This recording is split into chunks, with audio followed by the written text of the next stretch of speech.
good neighbor to her. I'll send you a podcast straight from my heart, fucker. You know what a podcast is? It's a fucking audio program from a fucking player, fucker. You receive a podcast from me, you're fucked forever. You understand, fuck? I'll send you straight to hell, fucker. It's a very good hopper. Thank you. Yeah. I had it a little more than I thought I did. How do you describe a podcast? Yeah, right. You were me. Wow. I could feel you halfway into that being like, oh, I have to now elaborate on what a podcast is as Frank Booth. You know what my brain did in real time? It was like, how do I explain it to my grandmother? Right. And it's like radio. Because she'll brag you to know. people. She'll go, my grandson, he has a very successful podcast. And then she'll turn to me and go, what is a podcast? She knows that she wants to brag about it. Mm-hmm. And then she says, like, what time does it air? Or like things like that. Sure. Yes. Sundays at 3 a.m. Right. And I yell at her like Frank Booth. Sundays at midnight. Well, is it midnight EST? Yeah. Wow. Yeah. So those LA guys, That's they get 9 'cause it p.m. kept- on a Saturday. They kept getting pushed forward a couple hours. Yeah, because people were complaining, and I don't It know. wasn't That's people what we were landed complaining. on. It was that like you'd post it at a time and then someone would email you and go like, you know, it'd be a lot better for my commute if you posted 2 hours earlier. And then you would like acquiesce to that no, guy. he would just get mad. I would. Yeah. But then you You would- would, you No, would but then do I can't we're it like picture too. you mad. Then he Yeah. gets Someday. mad. I actually- believe it. It's actually really funny. I'm not saying that I respect when you're angry. Mm. I understand it. Yeah. And you're allowed to feel angry, but it is kind of funny because you do kind of stomp around. And sometimes you'll text us in advance and be Yes. like, I'm stomping mad today. yeah, like, remember, when's that time he texted us? He's like, I'm going to be arriving grumpy, like, or whatever. There's some kind of warning. Holy shit, Ben Ben, has- has a gun. Ben has like a very vivid, like emotional tapestry. Like you feel things very deeply. Yeah. Yeah. I'm a Cancer in that way. Right. I wouldn't say you run mad, but I'd say when you get mad, it's full bodied. I had a big breakthrough recently, Jamie, that Ben is all for Ninja Turtles. Wow. Mhm, mhm. That's I what think Contain a lot of us multitudes. are all for with Ninja Turtles. You really like Inside them. of I you think are Ben 4 is turtles. As much all for Ninja Turtles as anyone I've ever met. Yeah. I can't tell. That's kind of a beautiful compliment, right? Yeah. Yeah. But sometimes he's Yeah. in Raphael hothead mode. Yeah. Yeah. Sometimes he's just quietly doing his machines. Mm-hmm. Yes. Yeah, he's pointing over to a monitor, producing the show, which is kind of like being the leader. Right. In Yeah. some ways. Yeah, in a certain way. You know, there is the clarity of like, let's keep this running. And then there's the party dude. Which turtle are you? Tag yourself, Jamie. Turtle. I don't know. Are you not a turtle girl?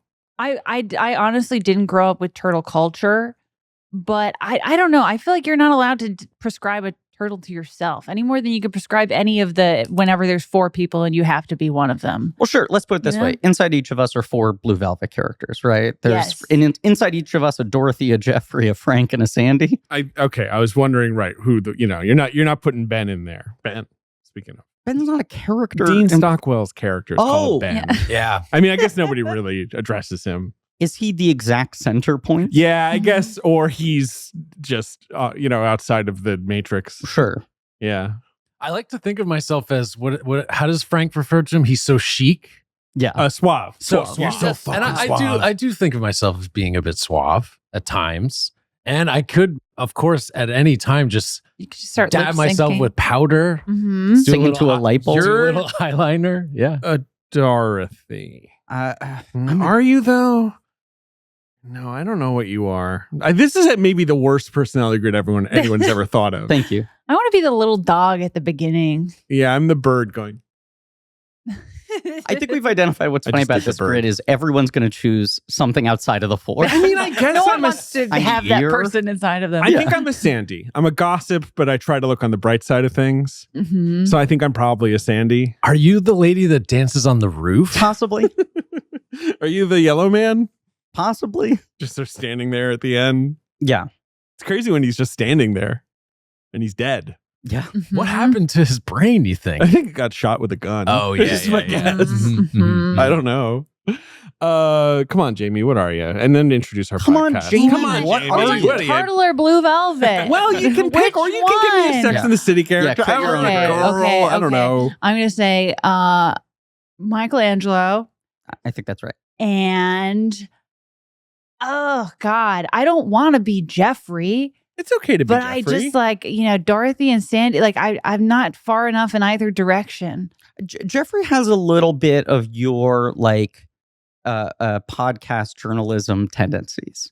Yeah, he's wandering around. He's snooping. It's And, like, none of his business. Right. Kind of like weirdo journalist, like gonzo journalist. Yeah. But arguably a pervert. Right. Arguably Yes. a pervert. So I think Jeffrey's the closest one. A thing I like about the Blue Velvet matrix that we have created, we're all perverts. Like everyone on there is some kind of pervert. Oh, sure. In a Yeah. David Everyone's Lynch pervert. matrix. Everyone's mommy. Everyone's daddy. Right. I also think, yes, it's like you're like, I'm going to do this. I'm going to go to Alaska. And I would be like, well, Jamie, that sounds like a really wild thing to do. And like Jeff is like, I'm going to sneak into the gangster Sure. house. Right. Twice. Right. I love how passively he presents it. And I love how quickly, that she's just like, yeah, I guess we should do that. I think that's a good way to spend. I love it. I love it. This is one of those timeline things where I always know what the reality is, but my brain flips it to like, Lynch discovered him on this, and then obviously when he gets offered Dune, he casts his guy in the lead role in Dune. It is so much funnier that it's like he cast this guy as a leading man in Dune, and then it's like, oh, you'd be better in one of my weirdo movies. And he was right. He is right. Dune, we will talk about. We haven't talked about it yet. But like there's these audition tapes you can see of Kyle MacLachlan shirtless, just like doing tumbles in a yard and kind of going, like being Paul and being like, yeah, I think I did like a good job in the audition. And you're like, I can just see what Lynch fell in love with, both as the special boy who will save Arrakis, but also just like, oh, I want to mess this boy up. But just normal enough to have like the studio sign off on him as like, you're not casting a crazy person in the heroic lead of your movie. He's got the right jaw, you know? He's got the right face. I feel like Kyle MacLachlan's like one of the most successful examples of hot guy that's rarely doing hot guy things. Yes. And people accept it. Because I feel like a lot of times people don't accept it. Like Brendan Fraser, we almost killed him. We almost killed him. We almost killed him when he was a hot guy doing things that weren't hot enough. Mm-hmm. But Kyle, Mr. Kyle, he gets away with it. And he's great at it. His first movie is Dune. That's his number one first movie, which is wild. I didn't know that before unknown. Getting ready for this episode. Yeah. His second movie is Blue Velvet. His third movie is The Hidden. Have you seen The Hidden? I haven't. No. Have you seen The Hidden? Both of you would love The Hidden. Ben, you'd probably also love The Hidden, which is about a cop who is chasing a bad guy who's doing some crazy stuff and gets paired up with another cop played by Kyle MacLachlan who's kind of like weird and slimy.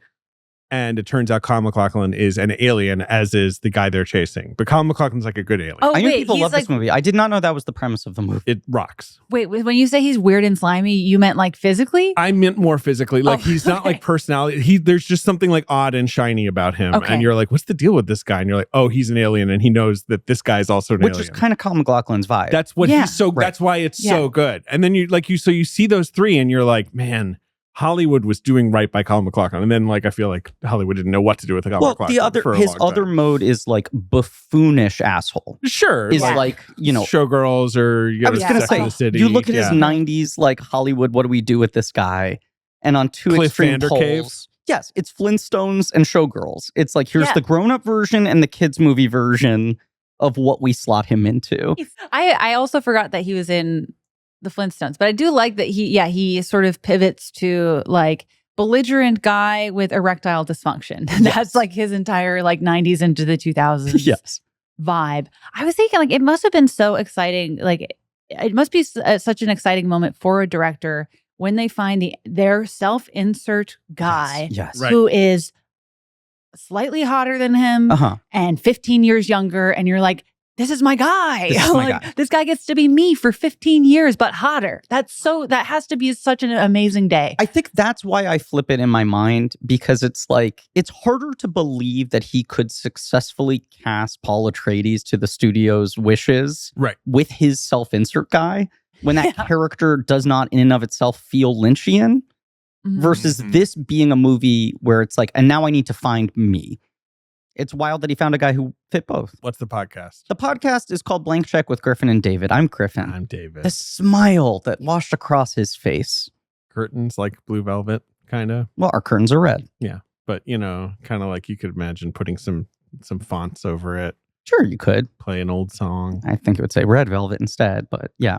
It's a podcast about filmographies, directors who have massive success early on in their careers and are given a series of blank checks to make whatever crazy passion projects they want. And sometimes those checks clear, and sometimes they bounce, baby. This is a mini-series on the films of David Lynch. It is called Twin Pods Firecast with me. This guy really did have...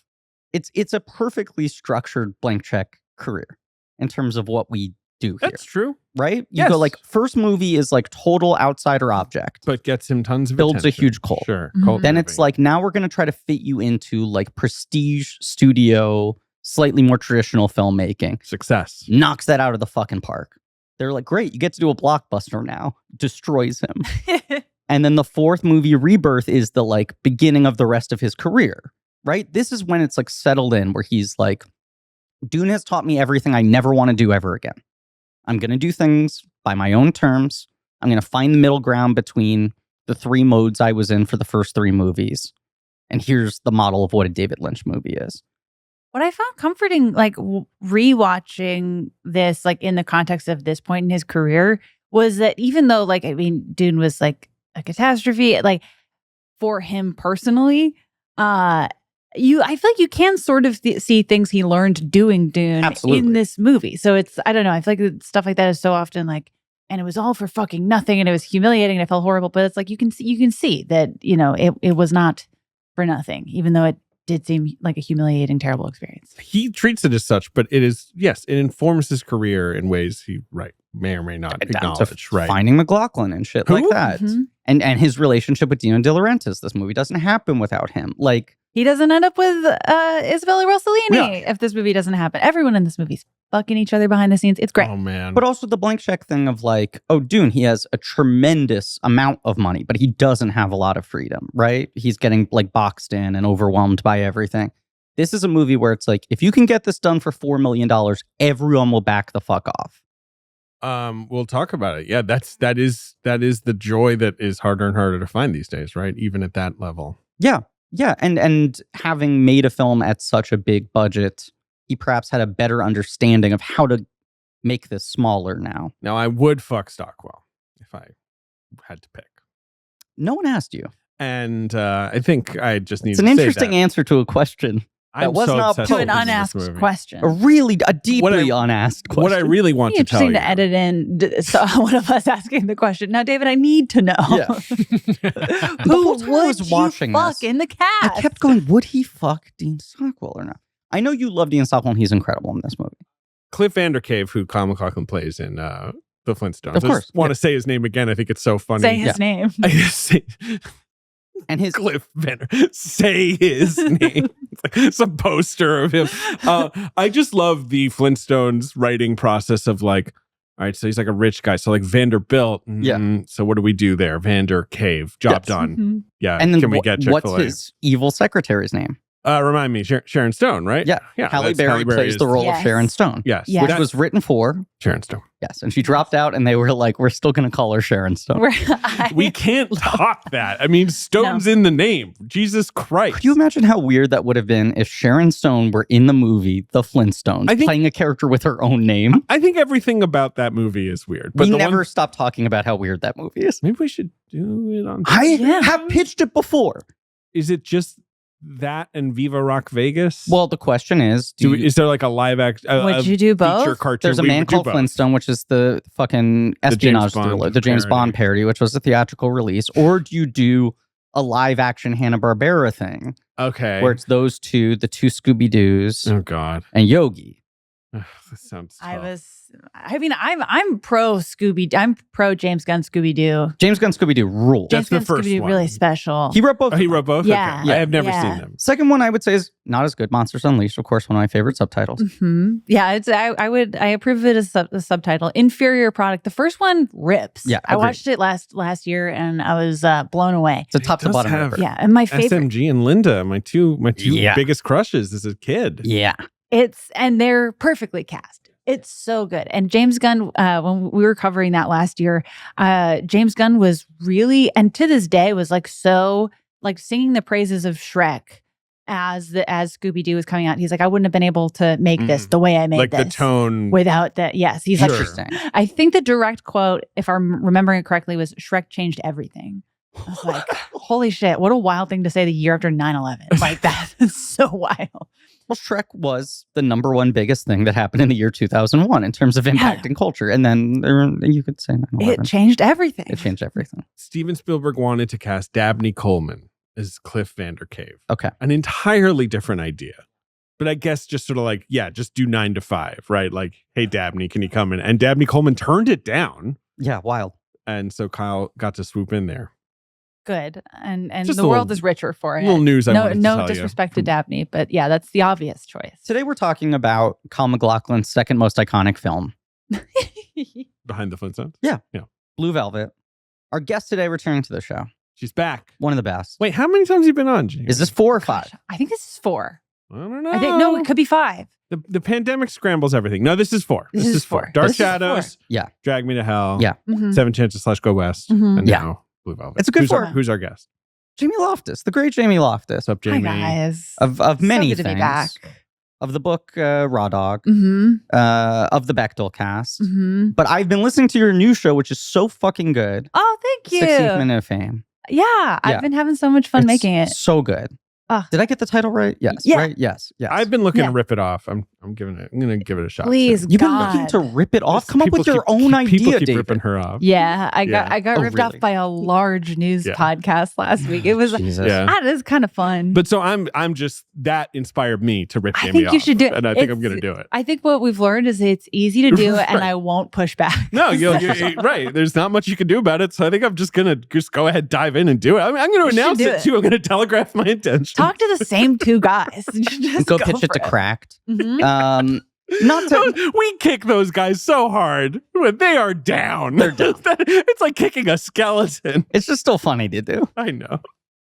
Jamie Cracked started a movie podcast when we were like a couple years Talking in, like No. 2015. called Cracked Movie Club. Oh yeah. We were maybe like 2 I years was into on our that show, and they were like, we go deep into the careers of directors, but they only would pick 4 movies. They'd embody a director's career in just 4 episodes. Cowards. Cowards. Lacked Why? commitment. Why? But they did the same 4 directors as us in a row in the same order we were doing them in. Look, Why do that to I yourself? don't know. And then we just decided that they were our enemies, and then the show ended after the 4th season.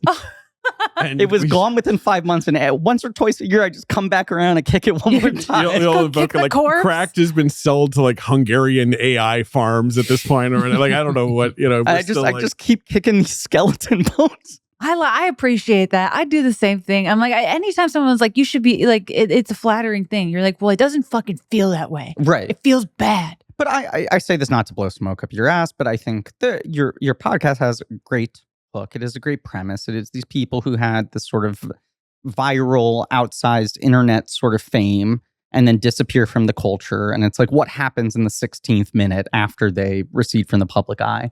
And how does that sort of virality affect people in their lives long term and all of that? It's a great idea that many people could rip off. But I do think that the thing that makes your show so good is very much like about your perspective and your attitude and the way That's you why engage everything with Jamie people. does is good. Yes, absolutely. Thanks, His guys. personality and voice and intelligence. That's so nice. Don't you have a new guys. book out too? You freak. Now I'm like weirdly hostile. Now you're kicking my Charlie Rose skeleton. should have done that more. He's like, wait, you did Breaking Bad? What's so good about that, freak? It's a pretty fucked up show, don't you think? He goes like, I don't know, I have a bunch of Emmys, and Charlie Rose is like, oh, that's great. He comes right out of it. It is wild how much new documentaries still use Charlie Rose footage. Yeah. It's really well lit, and Yes. people I tend to be allowed know. to talk for a while because And his Charlie Rose quote. was snoozing there in the Yeah. other seat. I just feel like anytime I watch any like Making a Monster documentary, Yeah. They, like, they use all have the same footage- composer and it's a Right. computer. right, and they use a bunch of Charlie Rose clips, and you're like, are you intentionally like double loading this? When your new book maybe is not out in time for this to come out. I'm trying to remember when your new book is out. Oh, it's not coming out anytime soon. Okay. Okay. Fine. Yeah. But you do have another book sometime. I on do. the way, right? Yeah, and it's definitely influenced by this very movie. Really? I would say yes. There's some some psychological body horror stuff. It's my favorite. And Is this a fiction book? Yeah. That's very exciting. yeah, it's Yeah. about a objectum sexuals So like people who fall in love and have sexual relationships with objects. Objects. Yeah. And so it's about an architect who starts cheating on her husband with a building that they're constructing together. So it's basically like 21st century lefty Ayn Rand. I don't know. It's so scary because I have never read Ayn Rand, and you're not the first person to tell me that. And I was like, now I have to. Someone in love with a building. Bummer. Think about Ayn Rand. I know. Look, I'll say this about Ayn Rand. That book does have War Horse vibes of like, does everyone want to fuck this building? 100%. I actually think it would be funny for me to just say, I'll say this about Ayn Rand and then never finish the sentence, and then people go insane, start thinking like, she writes some very impressive run-on sentences. There's stuff in those. I've never read Atlas Shrugged. I read The Fountainhead. I read The Fountainhead. I have the same approach to a lot of books that I have to a lot of movies, where you're just like, it's too long. I'll never know. It's too long. I mean, her books are, Atlas Shrugged seems quite long to me. Yes. But everyone who loves it is so good and cool. So everyone who loves it is so good and cool. Yeah. Right. No, I think that's right. It's 1,200 pages long. It's very long. Oh my God. Could you describe what Ayn Rand has as a fan base, or like something more sinister?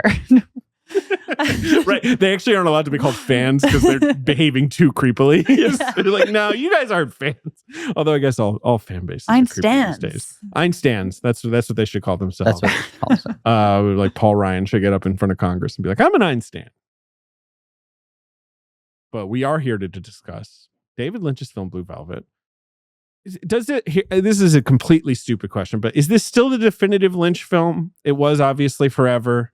Has Mulholland Drive sort of supplanted it with the younger generation? Or is this still kind of like, look, if you want to get David Lynch's whole vibe in one movie, you should probably watch Blue Velvet? Yeah. It's a boring question. No, I think so. Not to say it's the best film. Not best or whatever. But I think if you're trying to like, what's like the definitive encapsulation, I think the suburban white picket fence aspects of this movie are a key part of the sort of Lynch psyche that's not really in Mulholland Drive as much. Imagine seeing this movie like without knowing what it was about. I remember, you know what I mean? Yeah, yes. I want stories of people who went on dates to this movie going in cold. It's got Isabella Rossellini and the guy from Dune. I don't know. It's about Blue Velvet. Well, let's go see it. Sounds romantic. Exactly. This might be a slightly false compiled memory, but like years before seeing this movie, I remember seeing the segment of them talking about it on I Love the 80s when I was Charlie Rose. Fucking 13 or 14. Oh, yeah, Charlie Rose. I love that movie. I think it was Molly Sims, the model who was always on that show. Okay. On I Love the 80s. Yes.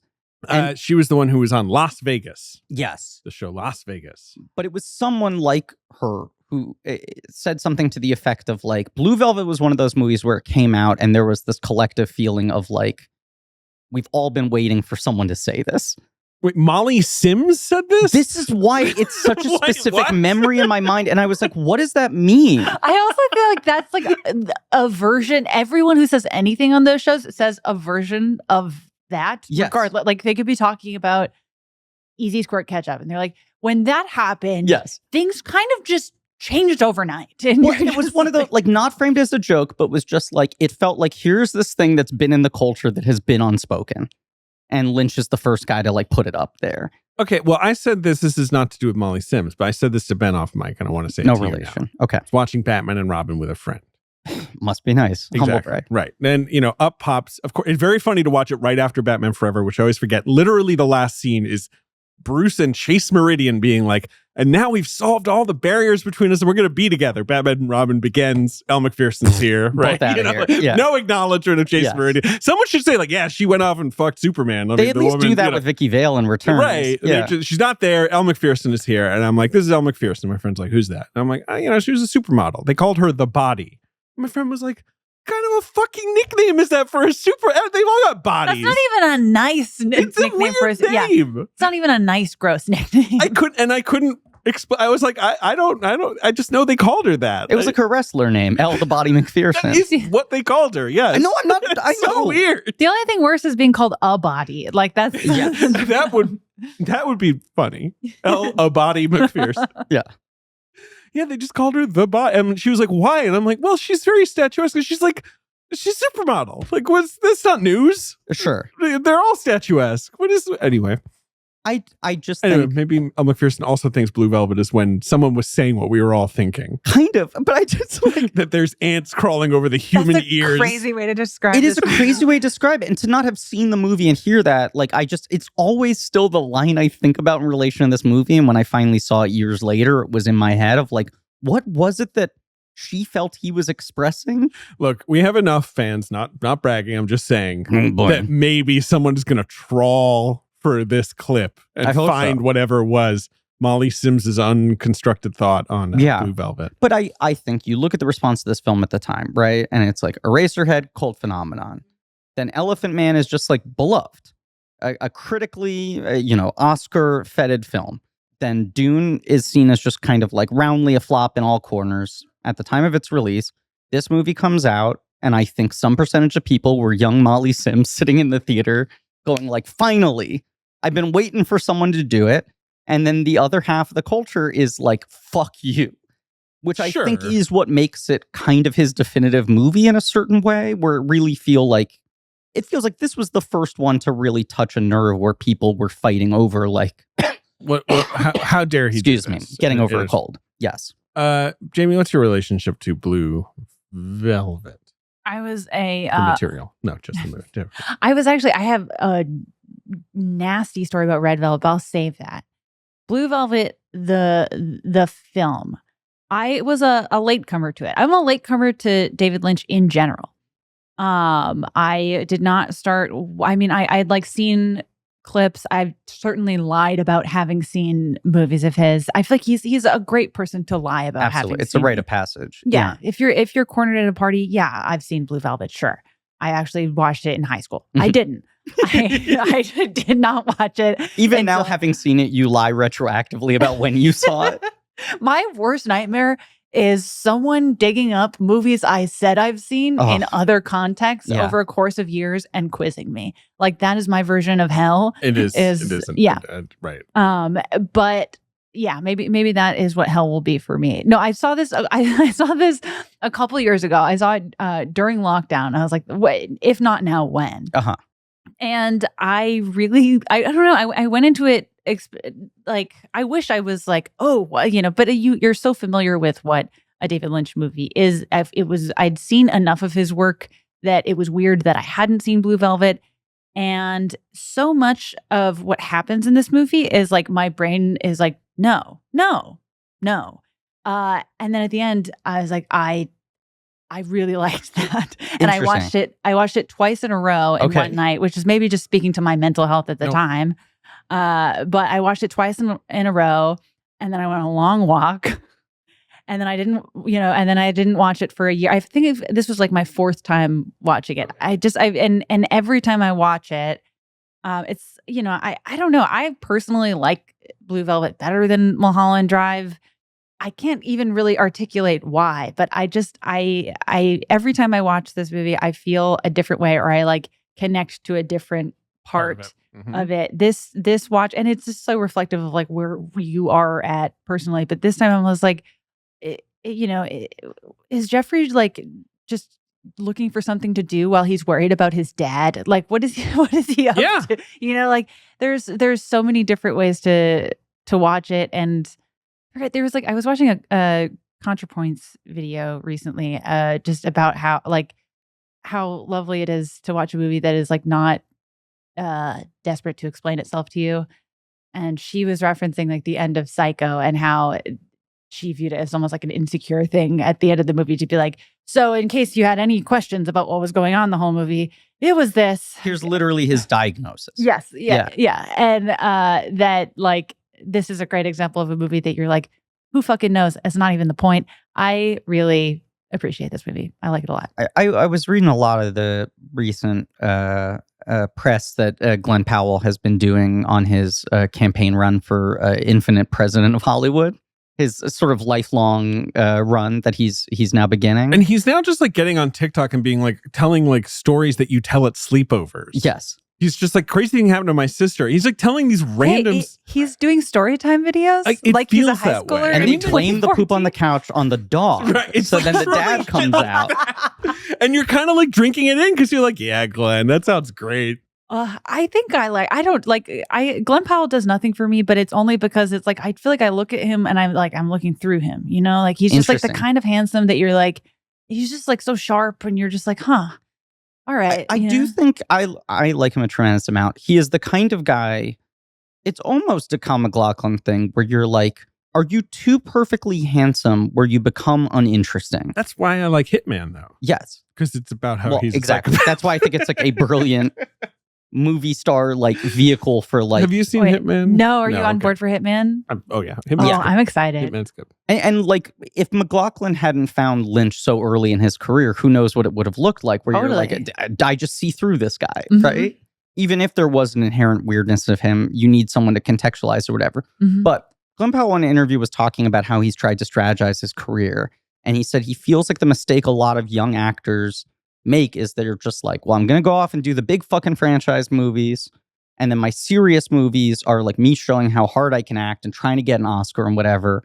And he was like, people don't really rewatch Oscar movies.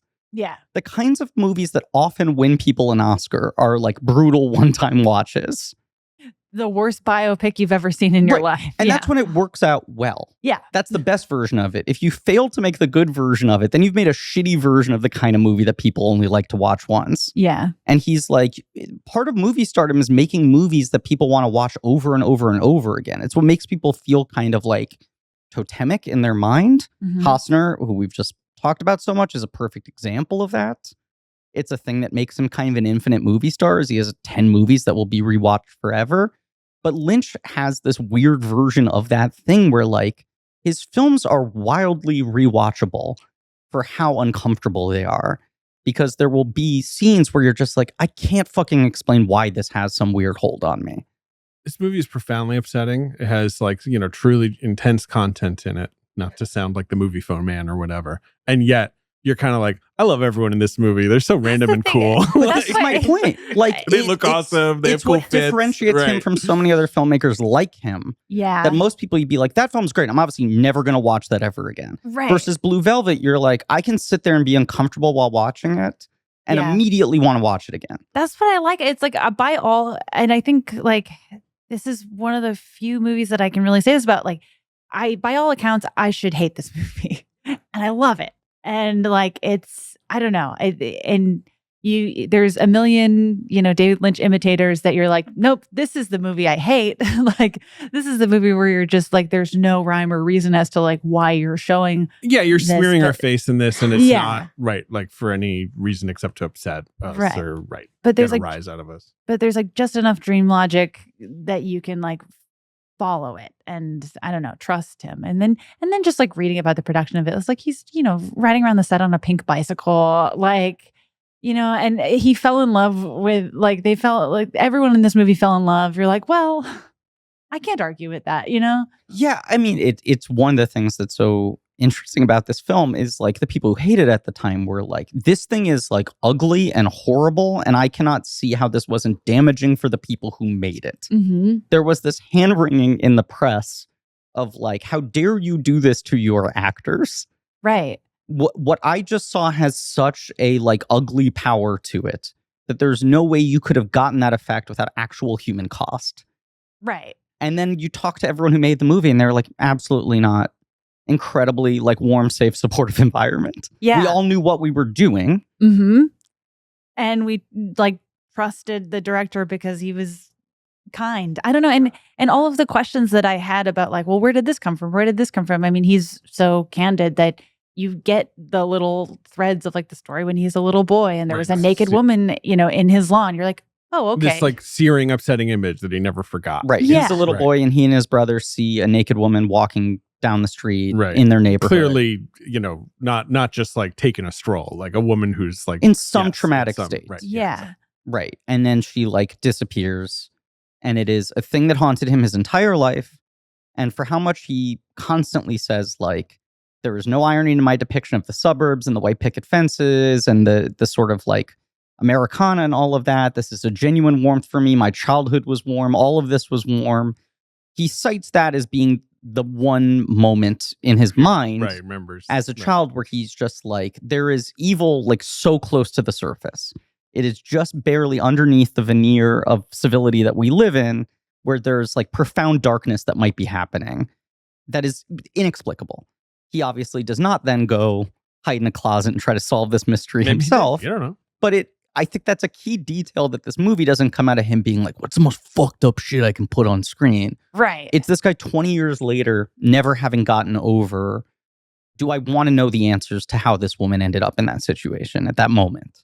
When did you first see Blue Velvet, Griffin Newman? I think I only saw it about 10 years ago, maybe a little earlier than that. I saw it at the IFC Center at some point in the 2010s when it was playing a revival there. The voice of Molly Sims ringing in my head. What is this film about to unlock for me? I'm about to see a really relatable experience that we've all been waiting to We've hear. all been waiting for it. But Yeah. like you did say, like, look, let's have a little less conversation and a little more action. Because that was the theme song to Las Vegas. That's like, I just want to pull as many things as I can about the forgotten James Caan NBC show Las Josh Vegas. Duhamel. Yeah, he was there. Who else was Really? in the cast of Las Nikki Vegas? Cox, Nikki Cox. former wife of Jay Moore. Yes. James LaSure. I always thought he had a good name. Are Tom you certain about Selleck. Okay. I've met James. Right. Selleck, Yeah? Selleck replaced Khan? I think that's right.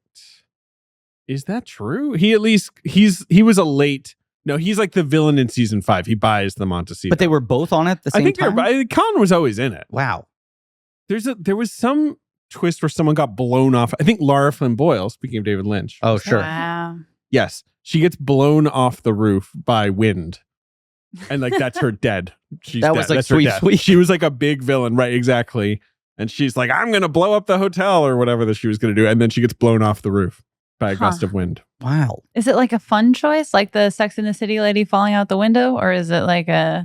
Yes, it was. Okay. It's sort of for laughs. It's and Diana Muldaur walking into an elevator shaft in LA Law, which is a very famous TV Mhm. death. Which I feel like now our younger people don't know about LA Law. They don't know that someone just walked into a goddamn empty elevator shaft, died, and then they like rolled credits and were like, "See you next week." And people had to go to the office and talk about I it. think something similar happened on Pretty Little Liars at some point in the That makes later sense. season. What if it turned out one whole season of Pretty Little Liars was just LA Law storylines? No one and no would one know the noticed? difference. There's They're like, these kids don't know LA Law. I feel like this is the third time you've done a version of these kids don't know about LA Law monologue. You did once about Larry Drake's character, I want to say. That might be true. He was a big deal. Yeah.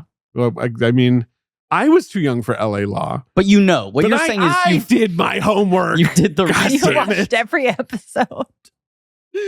And David E. Kelly's still with us, just churning out crap. Or whatever. I guess he did Yeah, like well, Big yeah. Little Lies, right? Right. He's had a couple He's hits. doing something. David. David Lynch makes the film Dune. Mm-hmm. It drives him insane. He makes Sure. the film with the cooperation of the Dino De Laurentiis group. Yeah, who are normal and not weird and don't do anything weird ever. Yes. Right. But before that, I guess in between Elephant Man and Dune, he takes a meeting at Warner Brothers. Do you want me to read from Well, the yeah, crack dossier? open the Yeah, dossier. exactly. Yes, obviously Dune devastates him, you know.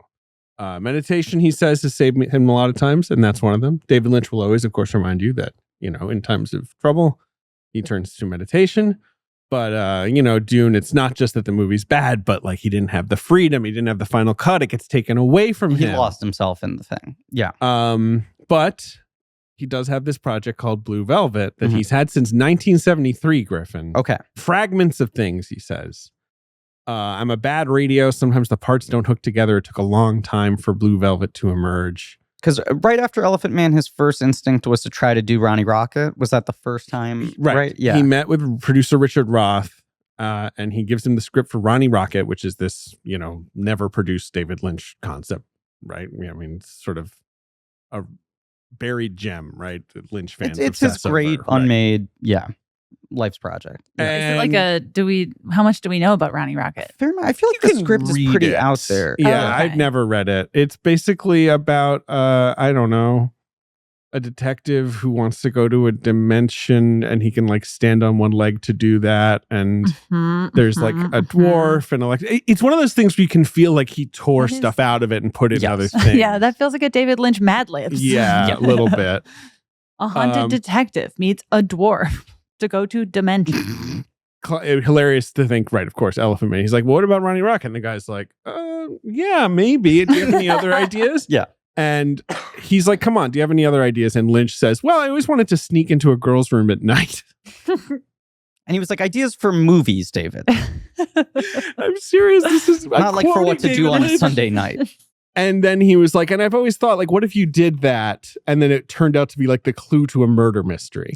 And to Richard Roth's credit, he's like, well, that sounds like a movie. Like, that is the premise of a movie. There, sure. Right? You know, you're cooking with something there. Yeah. Like just the image of someone like hiding in a closet, seeing a, murder And happen. did he have the ear already at that point? And he went home and he pictured someone finding an ear in a field, is how he puts it. I've seen that ear. That ear is in a movie store in Portland, Oregon. Oh, the actual. prop is ear. it the fucking? It's wait, I wrote it down because I've been there before. I went there. Yes. It's Movie Madness. Yes. In Portland. Yeah. David, there's this place called Movie Madness in Portland that's like a Valhalla of like actual DVD rentals. And it's got like VHSs and I see it here. It's beautiful. Look Everything. at this. It has the most insane movie memorabilia collection. Very you walk in and you're like, oh, cool. They have like a couple things they bought. Are these like replicas? And then you're like, all of this is real and it's like extensive. It's basically like a mini museum of moving image. Love it. So awesome. Yeah. Yeah. And you can just walk in. But yeah, they have the ear. All right. Well, I'm going to go get it. I thought you were saying, Jamie, I saw that ear in another movie. Like you recognized it, went like, they don't want the fucking ear from. It's like talking about like seeing like Jimmy the Crow in more than one movie. Yes. They blow the ants off it. They're like, fine, you can. So what are his inspirations here? He wants to spy on a woman, an ear in the grass. Bobby Vinton's song cover of Blue Velvet. Yes. The kind of music you really liked, something mysterious. It made me think about things. I thought about lawns, the neighborhood. It's twilight. Maybe a street light is on.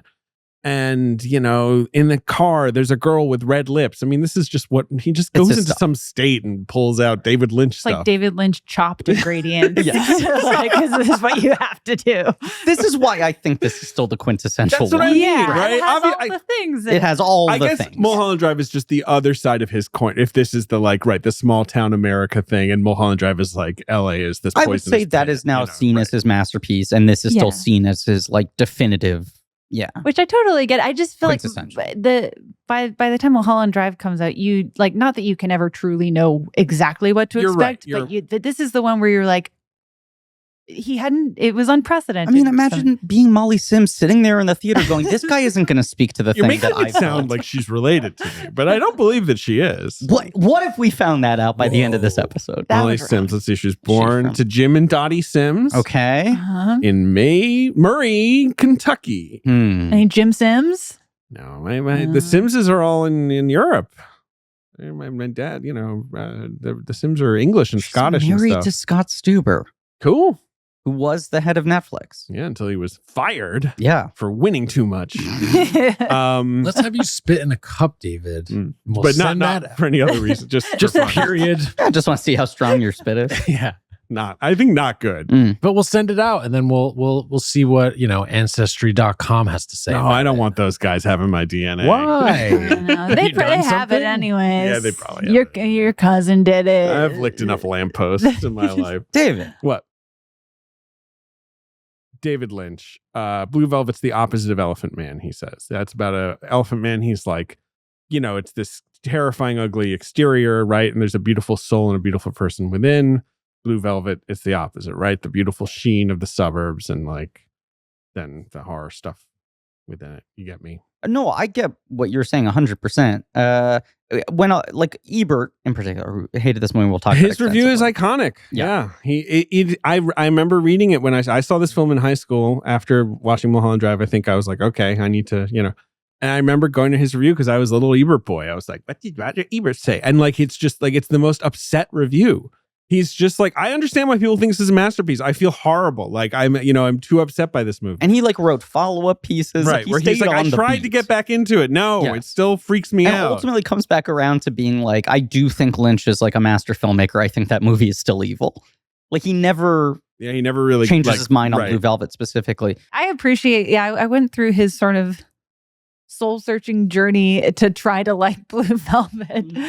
And I mean, even though I don't agree with him, I can also see how, it's easily a movie you could watch, especially right when it came out, if you didn't know what to make of it and be like, yeah, this feels evil. I don't want any part of it. Well, Right. the thing I found very interesting is a lot of the people who took that stance, Ebert chief among them, had this attitude of like, it's a film about just like kind of gross depravity. It almost feels like this fetish object of watching all this like humiliation and abuse and misanthropic sadness and what have you.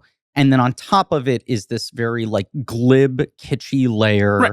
of There's like 50s Americana pastiche. Right. That's There's his arch idea comedy of like satire. Right. But I think what was misunderstood at that time, and it's one of those things that like it just there wasn't enough of an understanding of who Lynch was, that people thought he was putting that on top of it to mock, like, well, this is like people keeping up appearances in this phony bullshit way, and he's doing all of this with this like side eye, versus him looking back on that and being like, these are genuinely the things that make me happy.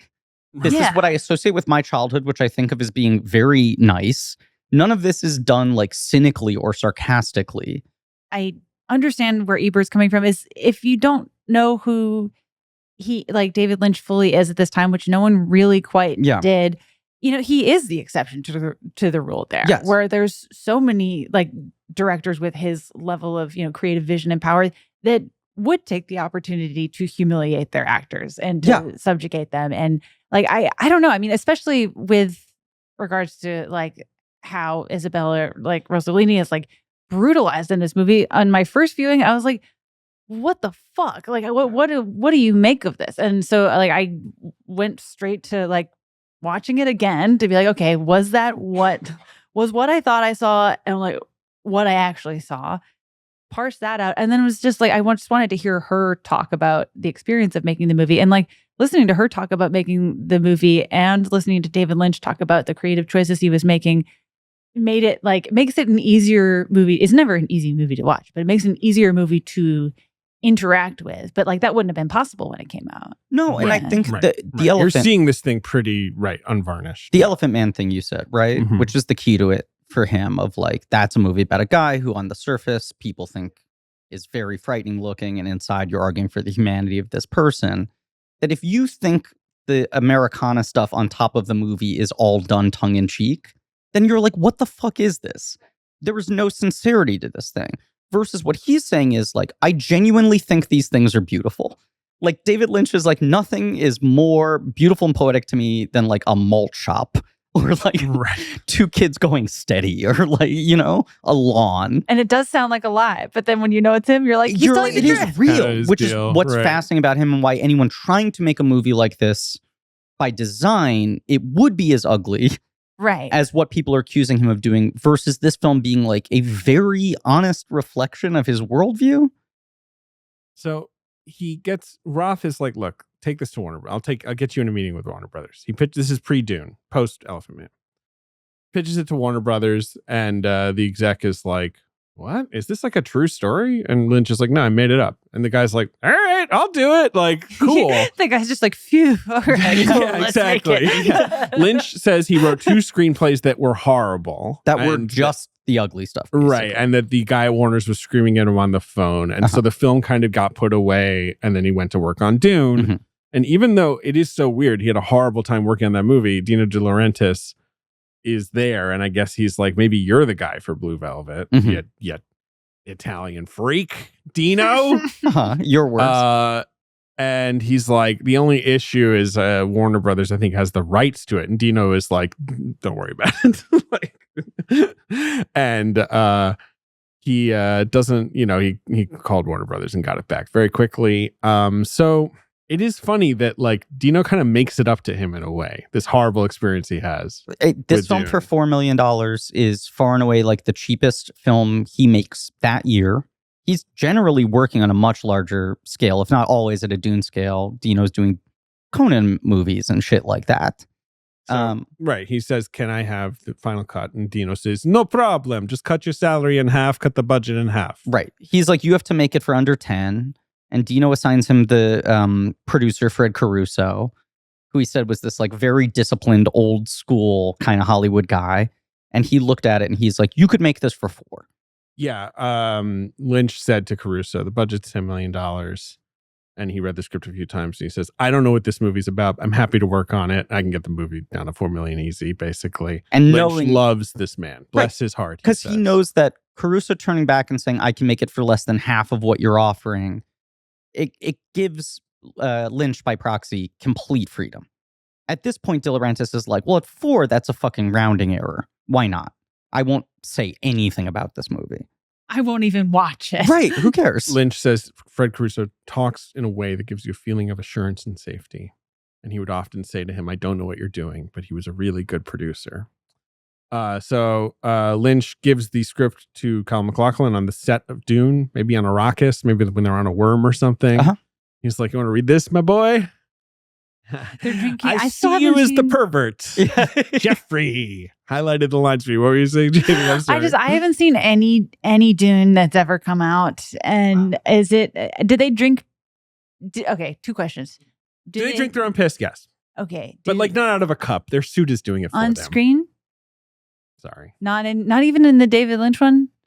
Well, okay, so like in Dune, on the world of Arrakis, the harsh sand world of Arrakis, you're wearing a still suit that's recycling your water. My brain just turned off. I'm sorry. Okay. Yeah. I mean, that's what a lot of people do in like page 1 of the book. Like before there, where it's just like the quiz outs Hot Rock and people are just like, it's gone. It's got to go. I'm not reading this. Jamie, you're not into this hard lore. You just like opening shot. The mariner pisses into a contraption on his own ship. We live in Waterworld. Exactly. He drinks the piss. Just working that pump. Yeah. I was like, there's no live Dune show at Universal Studios Hollywood. I mean, so that actually might happen. I mean, that seems more likely. That would be so cruel and unusual if they got rid of the Waterworld show to replace it with ooh. I think the Waterworld show isn't going anywhere. It's more implied piss drinking. Now. Not. They do drink worm piss in a way. Yeah, it makes them go crazy. They hear the voice and like see visions and stuff. Yeah.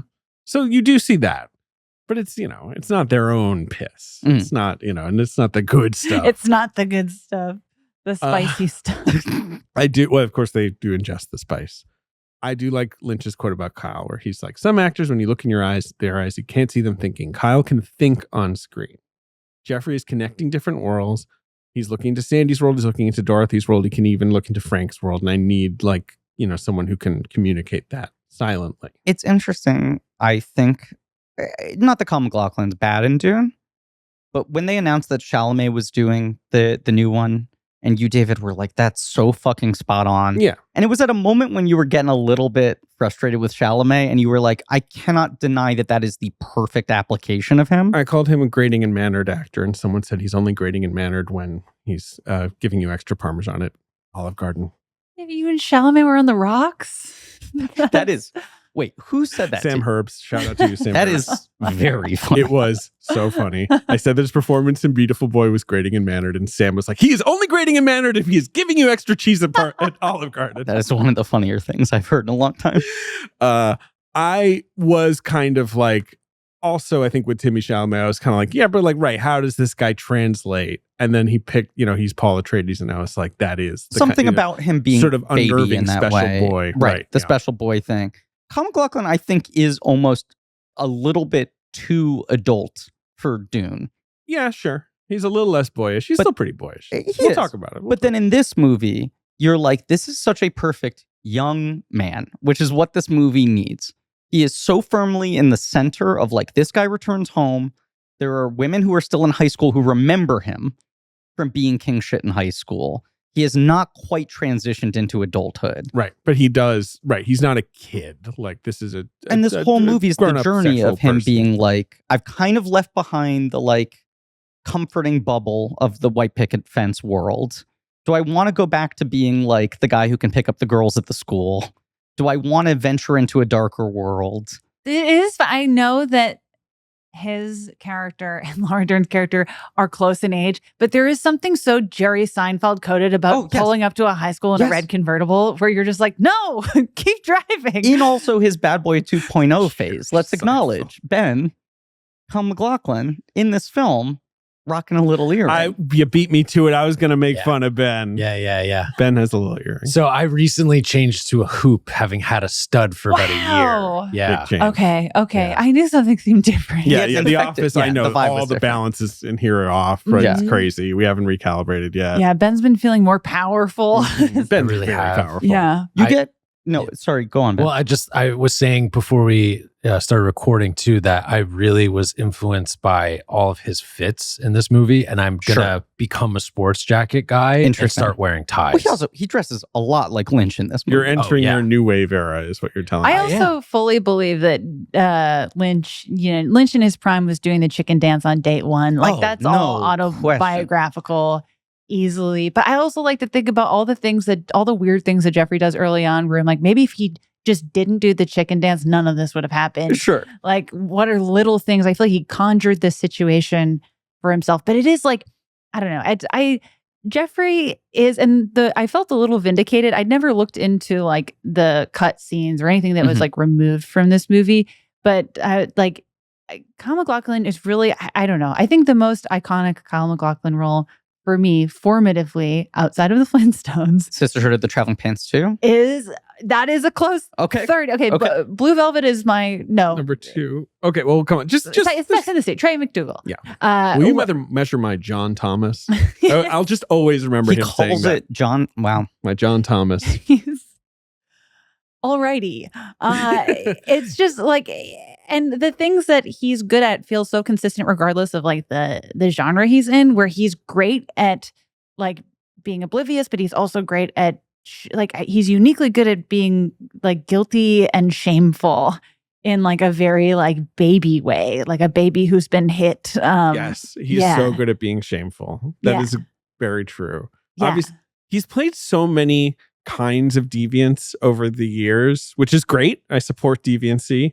Obviously, I'm not. I mean, you sent him a bunch of Facebook messages, and he had to write and apologize publicly that he's not his characters.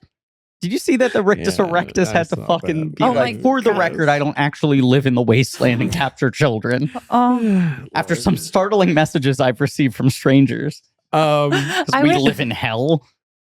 If he had just doubled down on us living in hell and been like, I would love notes app apology for the actions he did in Furiosa. Basically what he posted. Yeah. I know. Poor guy. Yes, right, in Sex and the City, Charlotte marries what seems like the perfect preppy guy. Okay. Wait, and do you not know he's never Trey seen McDougal? I've seen 2 episodes of Sex and the Wait, City. I've never seen something that you haven't seen before. This is really exciting. Wow. This is really cool. Yeah. And he turns out to be a baseball game.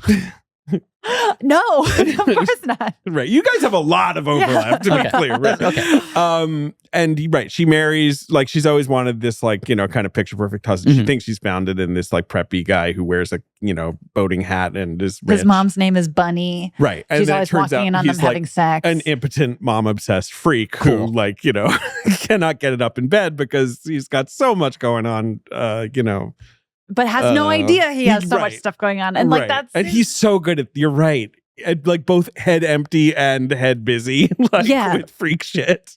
I love like it's that, I mean, in a different, but like it's like Dale Cooper shit too, where it's like his head looks empty, but there's just like it's unclear whether he knows how much is going on in his head.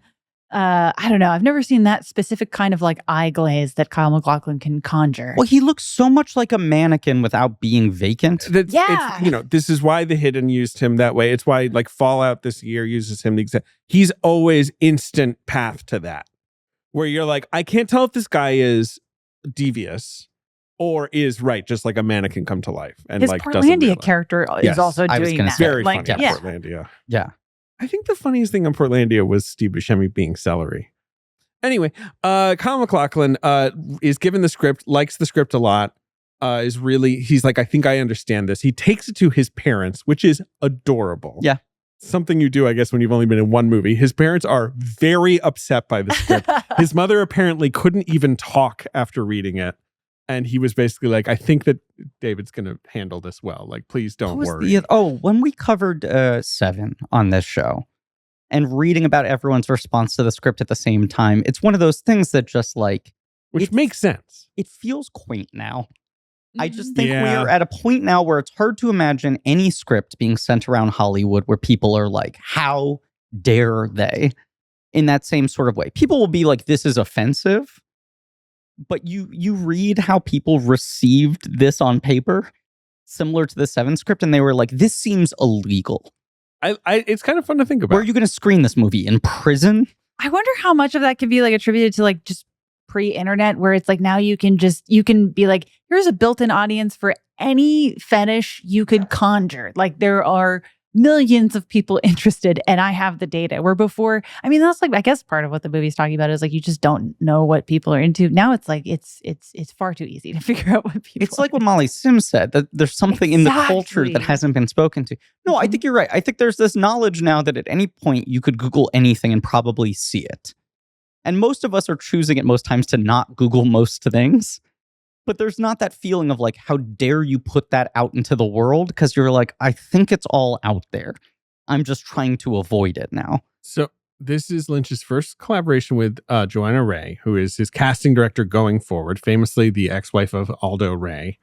And someone where it's like, basically just at this point, I mean, she works on like Lynch, Tarantino. She casts showgirls. Like her entire casting like credits on IMDb, they're just all amazing. Obviously has an eye for like freaks, deviants. Again, I'm saying this with love. Wow. Frank Booth is the tough role to cast here. Willem Dafoe was supposedly in discussions at some point. Makes sense eventually. Obviously, he's on in Wild at Heart. Lynch absolutely offered the role to Harry Dean Stanton, who was disturbed by it. I don't want to go down that violent trip, he said. Hopper was basically like, I really get this guy. Hopper is campaigning for the role. Yes. Now, Hopper is not in like a sterling career place, right? Like it's like he's not really a draw. No, but as Lynch says, he's like hearing rumors that Hopper might have cleaned up. That this is coming off of like over a decade where Hopper became vaguely unhireable just because like this guy is so whacked out of his mind on any number of substances at any time that you're just not going to be able to control him. And there's this question of like, has Hopper cleaned up?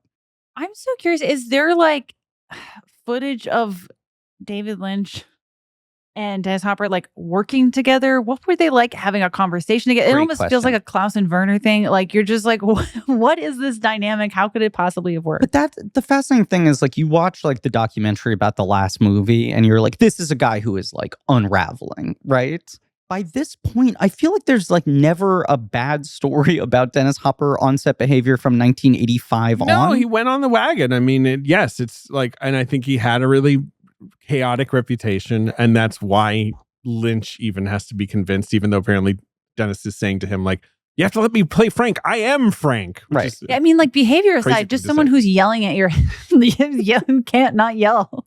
That's the thing, though. Like, even when he's giving unhinged performances, I feel like from 85 on, the narrative is this guy went through it all, and now he's able to, like, uncork it when he needs to in front of camera. But, like, the thing that obviously appeals to Lynch, and then he talks about it, is, like, he is such a 50s guy, yes. Hopper, because he does have this, like, motorcycle bandit thing, basically. The rebel without a cause. Exactly. And, like, that's what Lynch fucking loves. Yes. Like that. And so he says, like, there's a scene where Dennis is watching Dorothy sing and he's crying, and it was totally perfect. There's a side of these romantic 50s rebel things where guys could cry and it was totally okay and cool. And then they would beat the shit out of somebody in the next minute.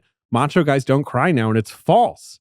And the 50s guys had this poetry swimming through them, which is an amazing way to think about this. I think. And a guy like this had done like heightened studio melodrama, had done like countercultural, experimental, had touched so many different eras of Hollywood. Would do Speed and Waterworld back to back. Would do Speed. Yeah. Period. Would do, and Drink Water back to back. And you're forgetting King Koopa, of course, which I'm so sorry. preceded both of those roles. I think that, an incredible run. What a career in the 90s. Dorothy Valens, Lynch really wanted Helen Mirren, who is a mega babe at the time. who's working with like Peter Greenway and stuff. And I was feel going to like say, it's kinda, makes like, sense down for this type of everything. movie. Right. Yes. And he says that she gave him lots of feedback on the script and really helps him. Lynch says, I didn't know Isabella Rossellini at all. I didn't even really know she acted. I thought of her more as a model.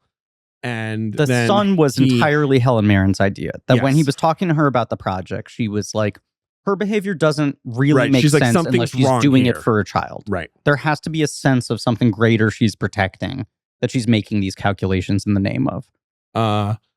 And apparently when he met Isabella Rossellini, David Lynch said to her, you know, you look like Ingrid Bergman. And someone was like, that's her mother. Like, Yes. like, what are you talking about? I don't know if it's apocryphal. I feel like at times I've heard that story relayed as someone tells him, it is her mother, you idiot. And Right. he literally falls out of his chair, which I Right. could imagine. Uh, You could see Lynch going like, holy smokes, and like falling backwards. losing control.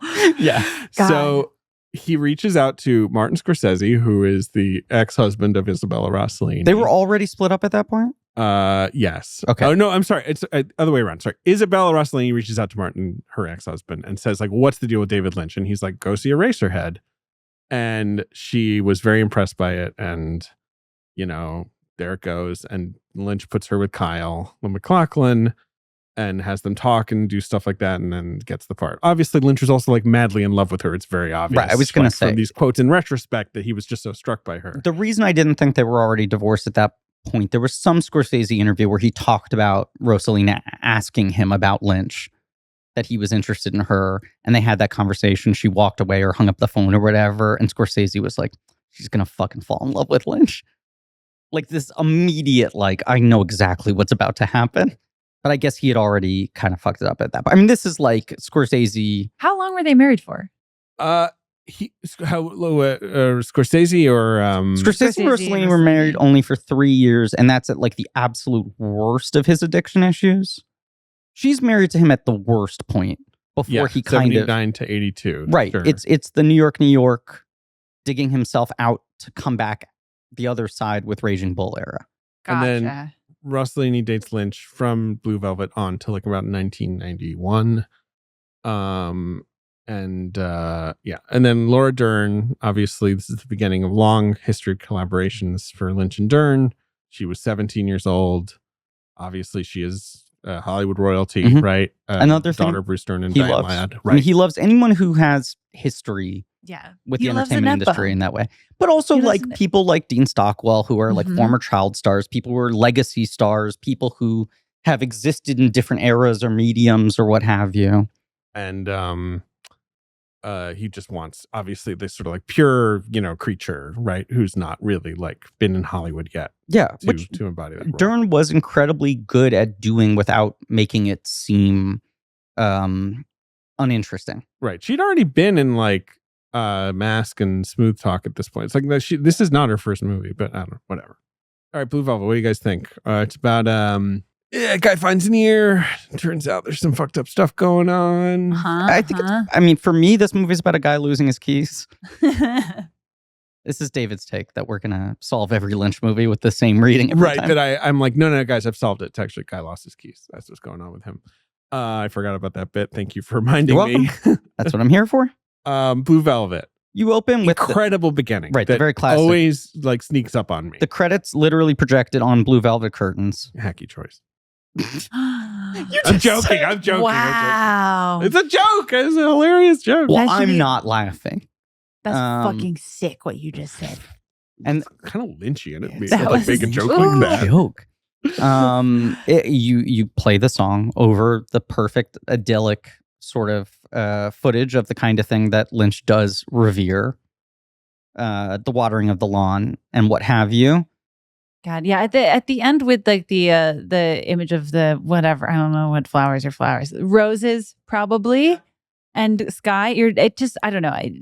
I think I like that this movie came out in the 80s and that for some reason, and I'm sure that there's plenty of them, that like this is a decade where this kind of movie could come out. It was like in the middle of the Reagan years. You could make a movie like this, and Tim Burton could make his version of a movie like this, and everyone could make their version of a movie like this that is like playing on the suburbs. It just feels like they're getting away with something incredible. Back to the Future, that's the whole thing of like that movie only makes sense at the exact point in time they made it. We devoted an entire episode onto it.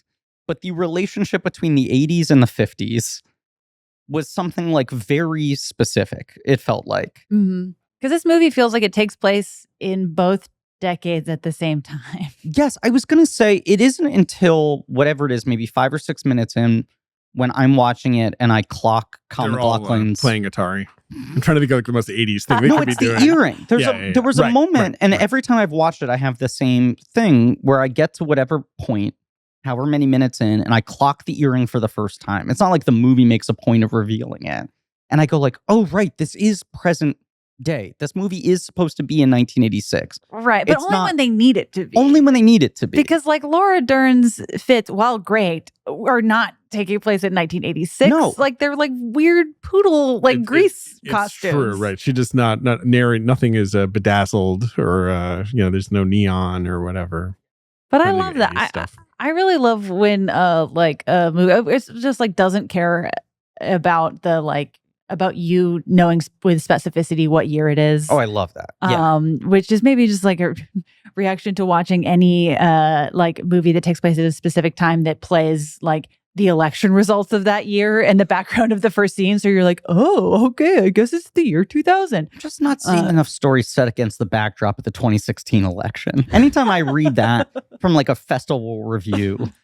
Oh, God. And for some reason, the filmmakers decided to specifically set this film against the backdrop of, fuck off. I wonder if they were trying to get at something there. It's just like so annoying, but I don't know. Maybe it's because I'm rereading a series of unfortunate events right now. I saw that you're doing which that. is, of course, set against the backdrop of the 2000 election. It is Talk very... about a series of unfortunate events. Right? There's so much more hanging Chad stuff in the Lemony Snicket books than you remember. It's so great. It's the VFD, a bunch of hanging Chads. Where are the butterfly ballads? A bunch of, it's all Chads. The Sugar Bowl, hanging Chads. It's all, but just like another, like they use the spyglass to find the Chads. But like they don't give a shit. Like it's only the present day when the author needs it to be the present day for the plot to work. And it feels like he's like, I would rather it be 1897, but we do need them to have a telegram or a phone or something in this book. So it's whatever year you need it to be. Should I read those? Have you never read them? I was like a little too old for them, I think. I was like 14. Unsurprisingly. And my brother loved them. And I think I sort of was just like, well, they're Joey's thing. Like, he reads those. I saw the movie. Yeah, you and I disagree not strongly the same on the movie. experience. Not the same. Wait, did you like it?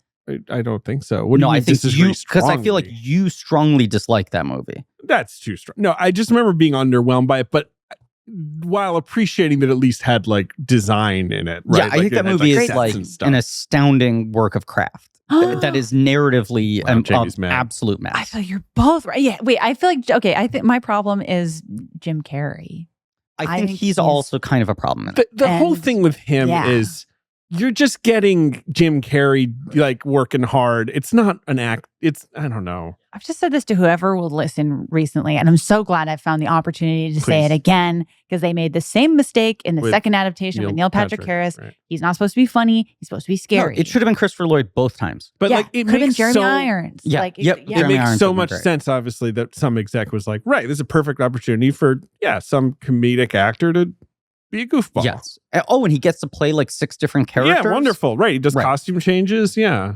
I don't believe that Jim Carrey would kill a child. I do believe that Jeremy Irons would kill a child. Well, Jeremy Irons would kill a child to like, get coffee faster or whatever. Like he would do it for the front of a line. Right. Sure.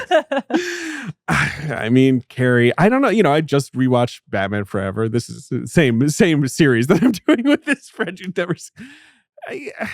It's the same thing in that. It's like you're getting Jim Carrey. Like he's doing his thing. This is another. Obviously, the man has given proper performances in his career. Yeah. Yes. But not. He's got the when juice. It's, hey, can you be Jim Carrey for a bit? It's another way in which I feel very conflicted about that movie. Is I do think it is one of his best later comedic performances. But I think it's an absolutely horrible fit for the movie. It's the wrong movie for it. Where I'm like, I wish he was able to bring this to anything else in that 10-year period. And that's also the same year that Eternal Sunshine came out. I'm pretty sure. It's both which is very narrative. Best performance period. Yeah. It's nuts that those came out the same year. And outside of Jim Carrey, I think the movie's super well cast. I love Meryl Streep as Aunt Josephine. I thought Everyone else is fucking good. It was looks great. cool. Timothy looks Spall's so Mr. good. Poe. Come on. Yeah. Cedric the Entertainer. I don't even remember that. My thing with Carrey and Batman Forever, which I feel like I may not have said when And we then did I'm the gonna commentaries. Almost suggest that we should talk about the movie Twin Peaks, but go on. I know. Just 1 minute. Yeah. Just 1 minute. Okay. Okay. Not the He's movie in- Twin Peaks, Blue Velvet. Yeah, Oh, that's right. I Jesus mean, we could talk Christ. about Twin Peaks if you Oh, want. I thought Nope. we were just Save taking it for one later. more step to get back to. Nope. I'm just. He's introduced to us as like squirrely odd scientist Edward Nygma, Sure. who's like disheveled and weird. Okay. Then he becomes the Riddler and he's like, it's like his id is unleashed and he's crazy and fun and charismatic, right? But then he switches to a third persona that's just normal Jim Carrey in a tux. Yes. When he's like, now I'm Edward Nygma with money. And I'm like, where was this guy Yes. earlier? You're supposed to be this unhinged scientist. I never connected that. Yeah. And then he's just suddenly in a tux and he looks hot and he's like young Jim Carrey. And you're just like, this guy was missing. Just stop. You found it. This is the mid stages where you need to live. And it's only for like one sequence when they're having a party for him. His entrance was good. Yours was better. And you're just like, fuck, this is just Jim Carrey being a babe. And Drew Barrymore's just flirting with him. Yeah, understandable. Because she's probably like, this whole shtick where I'm half the guy's girlfriend and Debbie Mazar is the other half. I can't do this forever. Like, this is bizarre. Are you single? Depending on how the coin falls. Drew Barrymore had to be so adjacent to a lot of guys doing their shtick. Yeah. So true. Just had to endure the shtick Oh my and take the God. check. Including E.T., that fucking hack. That guy. Oh, Mugging God. it up, getting drunk on camera, In front of kids. It was Sick. so- waddling around without his pants on. I'm so glad he died. No, he came back to life. He came back to life. Oh, I haven't seen the end. Yeah. When E.T. Oh, dies, you spoilers, turn it spoilers, off. And you're just like, I'm great, like, well, justice done. Yeah, I am rooting for the government and ET. Oh, yeah. Yeah, you're rooting for Key Guy. Yeah, get his ass. That guy didn't lose his case. Anyways, That's true. I like when a movie takes place In 2 basically years. basically in the 2 years that the director's interested in, except for when he needs something. Yes. It's great. You have this opening of Americana, and then you witness a man having a heart attack while watering his lawn. As he falls to the ground, you go deeper and deeper into the dirt, and you have this sort of like mechanical, industrial. And it's a little fucked up, a little It's a little twisted. just under the surface, bugs are like doing There's shit. something it's so so easy to mock. freaking gross. But it is So cool. But it works. Yeah. It's awesome. Yes. It's just also like the stock Lynch noise. Like, is just great. Yeah. Right. It's like the ambient soundtrack of Eraserhead. Right. It's just underneath the surface. Jeffrey Beaumont is summoned thus, a college kid, Jeffrey, I love to that- attend to his father. We basically have no sense of what his life has been like since leaving this town. Outside of Yeah. knowing he went off to college.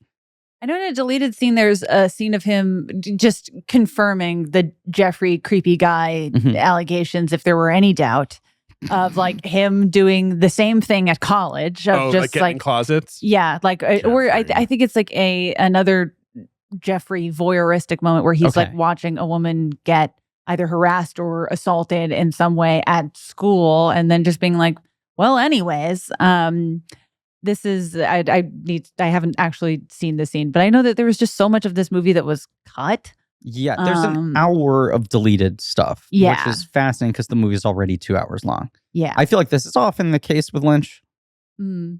Yeah, he had a much, much longer version of this movie that I think, I prefer knowing less about Jeffrey. I Agreed. I like that you're sort of left being like, okay, who is this guy? Absolutely. I don't need the confirmation that he is a fucking creep, because you can kind of feel it. Yeah. Yeah. He comes back. His father is incapacitated. But it is one of those things where it's like his father's health issues have nothing to do with the plot of the film. I had misremembered, like, oh, he has a heart attack and then he finds the ear No. on the ground. No, it's Nothing to do with each completely other, unrelated right. events. It just brings Jeffrey back home. And as you said, it's almost like Jeffrey needs some other project. He's ostensibly back there to take care of his father, except it's a thing he seems wildly disinterested in doing. And he's just kind of like, okay, he's there. All right, now I guess I'm here. I should be a good son and stay nearby. He also has to mind the hardware store too. I think that's somewhat of a motivator too. But even then, a thing we don't see him do much in the film. No, I have and there's two guys named Ed that work there. Isn't that like double Ed? What I liked about, I don't know, I just feel like if we're thinking of him as like 19 or 20 or however old he's supposed to be, who's just very suddenly been asked to drop whatever his hopes and dreams may have been to leave, probably can't come back. It doesn't seem like if the hardware shop isn't like fully functioning, it doesn't seem like he can go back to school. And like, I don't know, I think about people I know who are in a position like that where they had to leave school for whatever reason and had to go home and like sort of renege on like, okay, what I thought was going to happen is not going to happen. And then I think very often you'll just get really into some other thing to distract from the fact that your life has been very suddenly derailed and you have no control. And I like on this viewing, not the first couple of times I watched it, but I was like, oh, I like locked in to my pervert king Jeffrey and was like, this is a guy who like is just searching for a sense of control because the things that are out of his control are very depressing and mundane. Like he can't go to college anymore. He has to work at a hardware store. He doesn't seem like he wants to move home, but he can't deal with it. So he's like, I'm going to be Harriet the Spy. And that's how I'm going to cope with my life very suddenly fucking sucking. But also, I think there's this piece of, and it's what I like about getting so little kind of like background on him, is he's never talking about how badly he wants to go back to college. He's never talking about his father's illness derailing a specific track he thought his life was on. He's this guy who is like very deeply in some transitional state, this sort of young manhood, and is fighting against maybe all sides of having to settle in any one place. Is the coolest thing I can do to fucking take my car around to the high school and try Jerry Seinfeld the shit out of this town. Like, what, you know, box full of Pop-Tarts. Right. Can I go unfrosted on their asses? It's the coolest thing I could do, have a 17-year-old girlfriend. Right. Or does that make me king shit of like, I'm the coolest version of what I wanted to be when I was 14 and lived here? Yeah. I mean, it feels like his instincts, I don't know. I'm sure I'm like, I mean, it's easy to project onto Jeffrey because apparently I'm a Jeffrey and that bums me out. But like, you just wish you long for near when men were men, you know, you kind of like, you know, well, now you're Jerry Seinfeld. just do Jerry Seinfeld. But that like, there's like a very like childish thing behind like, you know, I mean, it's terrifying to find an ear, but then to be like, it's my job to figure out what is going on with this he almost ear. Frames it a little bit at the beginning. And obviously he uses this as a way to like get closer to Sandy of like, maybe this is my calling. Maybe I'm the kind of guy who could like be a detective, you know, meeting her father and getting this sense of like how it invigorated him. But the other part of it for me is just like, it's almost like an Alice in Wonderland, like rabbit hole thing where it's like, here's the hole to adulthood. Here's all this shit that's been out of reach for me when I was a child. There's all this shit going on behind closed doors, underneath the surface. Some of it's dark, some of it's exciting, some of it's sexy, some of it's terrifying. Yeah. And like, do I want to just know what it is? And he keeps on, he's trying very briefly to be like, what is the way to know without getting into it, to hide in a closet, to just do the recon work. I just find the ear, but I want to know what they find. And then very quickly he gets too directly involved. I would be so bad at hiding in a closet. I'm so terrible. Like large and fidgety. Like, it'd be so shitty. I'm so small and fidgety. I'd be great at hiding in a closet. Jamie, you fucking guys. Admit it. If you found an ear on your, lawn, you would be like, I got to figure out the ear. I would, of course I would. And you would go right into a closet. You're such a Jeffrey. And like what he's doing is, I feel like he has the same instinct that like anonymous Redditors trying to like solve a cold case in their neighborhood. Yes. Is trying to do. It's like you have no actual skill here except you found the ear and now you've decided you want to so I must be the guy. There's a lot of like horrible podcasters that do the same thing. Absolutely. Like us. This pretty young girl who's like, I have like 10% more information. Yes. Right. That's who I am. Where I'm like, well, I know a little bit of gossip and I want to hear about this. I am not touching any ears and I'm not going in any closets. I'm staying outside. I do know how to drive a car, so I can beep the horn. Yeah, I'm great at beeping. Yes. And there is this game of her like being very upfront that she has a boyfriend, but continuing to spend time with him. The idea that this is like an activity gives her this safety blanket of being like, I'm not cheating on him. No, and she's near someone who's doing something interesting. But without, like you were just saying, David, but like with the safety of like, I don't have to do it, but I'm a part of it and I get to be near it. And I don't know, it seems like her boyfriend, I love the scene when Mike is about to beat the shit out of Jeffrey, and then like Isabella Rossellini is there, and then he's like, "Oh, I'm sorry," and then just retreats. One of his friends like, "I thought you were gonna kick his ass, man."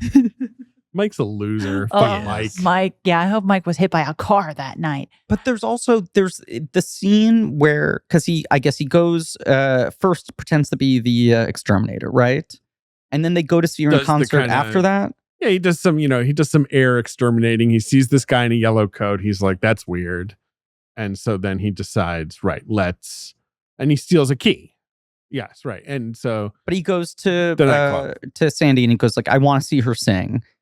And you can see that she's kind of just like, this is kind of fun. It's like a date night with him. Like she's starting to get more into the idea of like, is this a backdoor relationship starter? Or even if not, it's like she can sleep with this guy and then he'll just be gone. Like it's like he's the cool older guy moving through town and then he's gonna go back to college. Like it's low stakes. You watch the energy of the way she has dressed herself up, the way she's holding herself at the nightclub, the way she is like putting date expectations on this, and then watching the way that he is watching her perform. And then when they're in the car afterwards, she's just like, this has veered off into a different direction. I saw something change in you, that you are getting involved in this to a degree that I no longer like, that I am means to an end for you to solve this thing. Mm-hmm. Right. And I also get kind of jealous when my friends do stuff without me. And so that's how I'm also like the Sandy. Dorothy. Sandy. At that age, she got so much further than I ever would. And also, it's so hard to tell. I mean, like with Jeffrey, when he's like, oh, you've never had beer before? I'm like, is that him like posturing? Is that him being a dumbass? Like, or is that him assuming that she's more worldly than she actually is? Like, you can't really tell.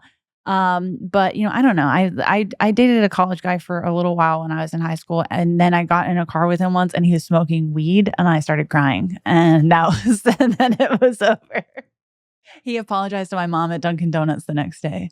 Wow. Yeah. Had you told your Jamie, mom you were already? like, we need to meet on neutral territory for me. Wow. They had to go somewhere safe, and I was at the Dunkin' Donuts across the street watching with my friends, watch him apologize to my mom for like corrupting me. Wow. Was that the first time you had ever been around someone smoking weed? Yeah, I had a meltdown. I didn't know what to do. It was the least cool thing. It was the least cool. He's thinking reaction. like, all right, let me knock it up, knock my game up here. I'll be really cool smoking a J. Drove us down High Street while smoking weed, and he's like, do you want some? And I just burst into tears. I mean, you were like a cheerleader, right? You were like a I was recently out of my back brace. I was coming into my own. Okay. Right. I was emerging. Yeah, I was on the dance team. And I think that, maybe that's why I was like, I don't know if Jeffrey assumes she's more worldly than I think that guy definitely thought I had smoked weed before. And then, but you know what happens when you make assumptions? You apologize to my mom at Dunkin' Donuts. You shouldn't do that. Over a bagel twist. Talking about him being I feel like a bagel twist right now. I feel like our whole life has been bagel twisted up by my actions. That's what he said. Oh, sure. Yeah. Speaking of him being a sort of representation of Lynch on screen. Yeah. His dialogue about Heineken is his like Lynchiest moment in this film, like Lynch as a man, where you're like this kind of just like, this is the one good beer. I love this beer so much. And I don't know, that he wrote for Dennis Hopper, like Pabst Blue Ribbon. You're like, no, that's real man beer. Yeah. But it's just so funny. Fuck that shit. I don't think I had Pabst Blue Ribbon for years after, because it doesn't exist in Britain. It might now, because it's like cool, beer. But back then it wasn't, right? Sure. And so I thought that was the coolest shit in the world when he said Pabst Blue Ribbon. He's supposed to be 19, vaguely. Jeffrey? Think? Yeah. Sure, 1920. He's in college. So weird. In the 80s, like people who were supposed to be teenagers looked 40. Like it's really It's so confusing. It's so How true. old was he when they Anytime you shot see like this? a picture of a 26, I yeah, think? he's a little older. Yeah. Like you see like a picture of a baseball player from back when, and they're like, here he is, a rookie of the year, 23. He looks like an accountant in his 50s. It's Like just you're like- just like, who is this guy? Popeye's canonically 34 years old. Oh, You're well, just don't get me like- started on that. Yeah, that, I know, that I know. really fucking been getting to me Well, hard to recently. be clear, that's you're like, why am I not like Popeye? I'm older than Popeye. I haven't achieved as much as iterant sailor Popeye. Popeye kind of had a child by the time he was my age. Kind of. I mean, there was a loose baby he sometimes tended to. And what is your job? Sailor man. Yeah. Like it's like he's Yeah, he not had a like real doing job. great. He kind of cared for a baby. Yeah. A loose baby. How else would you describe Sweet Pea? It's I just, there's don't- kind yeah. of just like a baby in play. Hmm. Because he's not fucking Olive Oil's kid either. No. He's got a girlfriend, and there is a baby in the mix. The baby much. belongs to neither of I them. thought you were saying Sweet Pea has a girlfriend. And I was like, Sweet Pea has a girlfriend I too? wouldn't be surprised. That guy. The things I've heard about Sweet Pea. No, what I was going to say is it is just very funny to think of a 19-year-old being like, God, I love Heineken. It's so good. It's sort of a cool European beer, right? Back when or what? I don't know. But not even do it with the energy of like, hey, can I turn you on to something really cool? Right. Heineken's like the great beer. He's just sort of monologuing to himself, looking at this thing. Not like I love beer, not like fucking Bud Light. He's just like, Heineken is just like the most incredible beverage. He's a weird guy, and you do wonder, right? Like if he like has a penis. Like it's one of those things where you're like, yeah, maybe he's just like a jerky college kid who's a little pretentious, or maybe he's like Right. a smooth Yeah, skinned Ken doll. lizard. Yeah. Right. Yes. Like I don't totally know. But Which is the Kyle something- MacLachlan magic. Absolutely, like it snaps changes in him when they're outside her place that night. They come up with the plan where it's like, I'm going in the closet, you're staying outside, then drive the car home, just honk 4 times before she comes in. Insane that he pees in her toilet. I know that needs to happen, but it never does. That for me is the most shocking part of the movie, is that he has the audacity to pee in an apartment he's broken into. It's do key agree. evidence of him being a dang ass freak. And also kind of an idiot. Sloppy as hell. Yes, exactly. Not Nancy Drew would not recommend, right? The Hardy Boys Sure. don't go around peeing in random toilets. Does he kick the seat up or does he leave it down? I don't. Let me review the tape. He obviously then hides in the closet and watches an insanely upsetting thing unfold. I mean, this is like a 15-minute, it Right. almost feels like sequence. I mean, it feels interminable while Right. watching it, which is by design. It's like, oh, you got what you asked for, buddy. Like you thought you were going to see something titillating or like lurid and exciting, like a crime movie from the 50s or whatever. Mhm. And instead you see just like the most, jarring, upsetting behavior from an otherwise great guy, Frank Booth, like, in public. Yeah, we that's love make him. it- Let's not say great guy, a great podcaster. The whole thing with Frank Booth is that guy's never chill. I will say this out loud. He doesn't have an off switch. Yeah, you don't see Frank Booth at any point. It's like sometimes Tony Soprano is just sitting there being normal. Sure. Like Frank Booth's never just like, hey guys, what do you want to do today? Should we like go to the movies? Oh, sometimes Frank throttles down into hysterical crying. Mhm. That's his He's got chillest mode. range. He's got range. I'm just like, how does this man run a criminal outfit?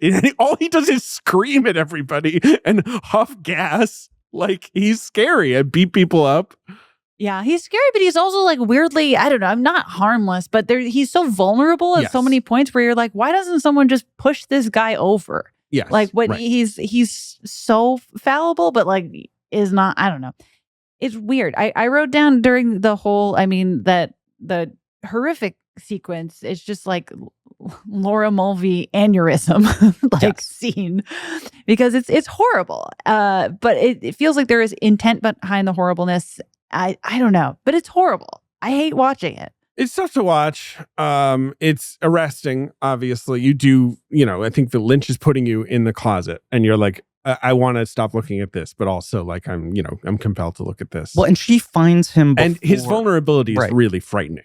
Yes, Yeah. she finds him before. So like She finds him because he's an idiot. He's spying on her in her underwear, having emotionally intense phone conversations, the exact level of thing he thinks he wants to witness. And then she finds him and makes him take his clothes off, which I feel like is probably also something he like has some dark desire, right? Yes. Like that she's unlocking here. Right. And then it's she's like, now starting Frank to seduce him. Frank is here. You're back in the closet. And now this horrible assault happens, knowing that he is watching it and she knows he's seeing it.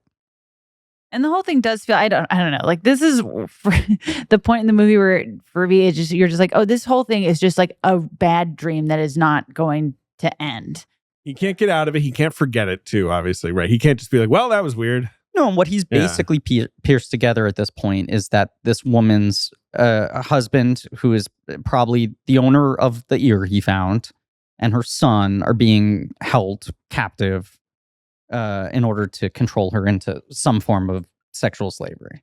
And then it's like you see him like switch again to, I don't know. I mean, Jeffrey's so frustrating, and that's why I hate being a Jeffrey. But like that he has like his baby boy brain switches to like, I'm Harriet the Spy, to like, oh, I'm a romantic hero and I'm going to save you, and I definitely have the skills and ability to do so. And it's going to be me. I'm not going to seek out like the appropriate amount of outside help, really, outside of the detective, like outside of another cop. Like it's just, I don't know. He's a mess. But it's the other part of this movie that I think made a lot of people uncomfortable in trying to understand the psychology of the Dorothy character. Is it almost feels like she is trying to train him into doing that, into thinking that way. Like she is trying to develop some sort of protector for herself. Because at the end of the day, I do feel like she wants her husband back. Yeah. I mean, I don't think she's like in love with Jeffrey. I'm bummed out I'm bummed out for Sandy at the end. I feel like she's gotten a real raw deal ending up with Jeffrey, especially. And then you hear what's in the cutscenes and you're like, Sandy's fucked. I feel for Sandy. Her husband's a flop. Yeah, he's a flop. But with Dorothy, yeah, I guess it seems like she needs someone who's fucking fighting for her. She needs an ally. She has nobody. Right. Yeah. She has some control, quote unquote, over Frank in that like he needs her. Right. Like, so that's how she's surviving. But obviously he needs her in this depraved way that's very upsetting. And right. Frank is, Jeffrey is at least an uncomplicated hero for her. Well, and this like twisted sense of do-gooderism he has in his mind of what's driving him is something I think she recognizes she could use to her advantage of, well, then train him towards my needs and how to best kind of tackle these Lynch guys. Is also just like telling on himself. It's just like, because Jeffrey then has this like dual relationship, neither of which are related. Like he's dating Sandy, but he's got nothing for her, obviously, and she's just this like chaste object. Right, that's like the noir side where, yeah. Right, and then Dorothy, he has this like relationship with that's like completely just upsetting again. Yeah, but I also use the word over and over sure, again. but like even the concept of like, here's an idea for a movie I've always wanted to hide in a closet. Like he's pitching something that is like a Penthouse letter, right? Like you won't believe what happened to me. He's also just like pitching like Oedipus kind of. He's just like, I've always kind of wanted to fuck my mom. Well, you're like, well, no kidding. But here's the thing. He's pitching something that feels like some sort of dark fantasy, right? Some dark unspoken fantasy. And then you're like, if that were to play out in reality, one of two things would happen, basically, right? One is someone finds you and they hit you over the head with a fucking rolled up newspaper 1,000 times and they call the cops on you. Mm-hmm. And they're like, what the fuck are you doing? Mm-hmm. And they kick you out of their apartment. Mm-hmm. The second option is something sexual happens in the way you're fantasizing about, but that happening is probably an extension of there being incredibly complicated, fucked up psychosexual dynamics already at play. And you've now entered into a much darker world, which isn't to say a criminal conspiracy, but you're like entering into very complicated dynamics that have been built over years and different relationships. And that's basically what he finds himself in. It's like, oh, if you want the woman to like discover you in the closet and demand that you take all your clothes off and like control you, which is clearly this thing he wants, that doesn't just happen to fulfill your fantasy. That is the business end of like 20 years of behavior. Right. There, I don't know. Like it like takes me back to the like Ebert's original criticism of it, where it's like Dorothy's character, I can make it make sense in my head. I don't think it intuitively makes sense. I think that's what people like Ebert were bumping up against. It's like, what is this character? This isn't a real person. And does she exist just to serve the movie? Right. This is this object of torture in the movie. It seems terrible. Which I think is there's a strong case for that. And there's also, I don't know, like when I'm watching Dorothy, I mean, I don't know. I'm glad that David Lynch has inspired women to make their own movies inspired by him, because I think all of everyone in this movie, but it's particularly the women are operating on David Lynch dream logic. Yes, and I think that it's true all the way through his work. Yeah, and it's like maybe particularly egregious in this one, but that Dorothy is. I agree, Griffin. Like she desperately needs an ally. And it seems like she's, in the dreamy, like she has the world's worst life. And she is both, emotionally desperate for connection and also logistically desperate for an ally. And like both of those things are happening at the same time. And she immediately knows that Jeffrey's a mark and that he is like a pervert who needs to be scolded. And then, like... Exactly. Like it's like he's a tool. He's in the truest sense. Which I do think there's an interesting. I mean, look, it is deeply uncomfortable, and it asks questions of the audience that the movie's not going to answer, but that are uncomfortable, right? Of like, is she telling him to hit her because to some degree she is trying to use her wiles, let's say, to train him to be menacing enough that he actually could possibly stand up against these guys, right? It's not like this is her way to like fucking Mr. Miyagi him and train him to be a great fighter, but she's trying to like weaponize some darkness in him to bring that a little more to the surface, to make him less of like a weird blank boy. Or there is just a nature of, and I think it's as Lynch's career plays out, as he explores these things in many of his films, it starts to be a thing that people bump on less because they're like, he's not using these elements wantonly. These are things that he's clearly interested in and like actually psychologically engaging with. But these like lines in sort of situations of like abuse and assault where wires get like inexplicably crossed between things that are done to you and things that you now need to reclaim and own. Yeah. Which especially like cross over in dreams constantly. Yes. I like, why am I having a dream about that? I hate that. Yeah. Right. And like, why am I having a dream about watching something horrible and enjoying it? Like that, just like all of these like horrible things that you're seeing, it feels like, oh, I've probably had a, not this dream, but a dream where I feel guilty for enjoying something horrible. And so it's like, it makes sense. I don't know. It's interesting. No one does it like him. And it's horrible to watch. And I would understand if no one ever wanted to look at it and thought it was fucking disgusting. And also, I just don't go to David Lynch movies for like an understanding of women's sexuality. I feel like a huge through line in his work for me is that he obviously does not fucking get women's sexuality. And he's exploring that feeling. He will never get it. He's almost 80. Like he's never going to understand a horniness that is not his own. And beyond that, I just always read it as like a somewhat general befuddlement with women, period.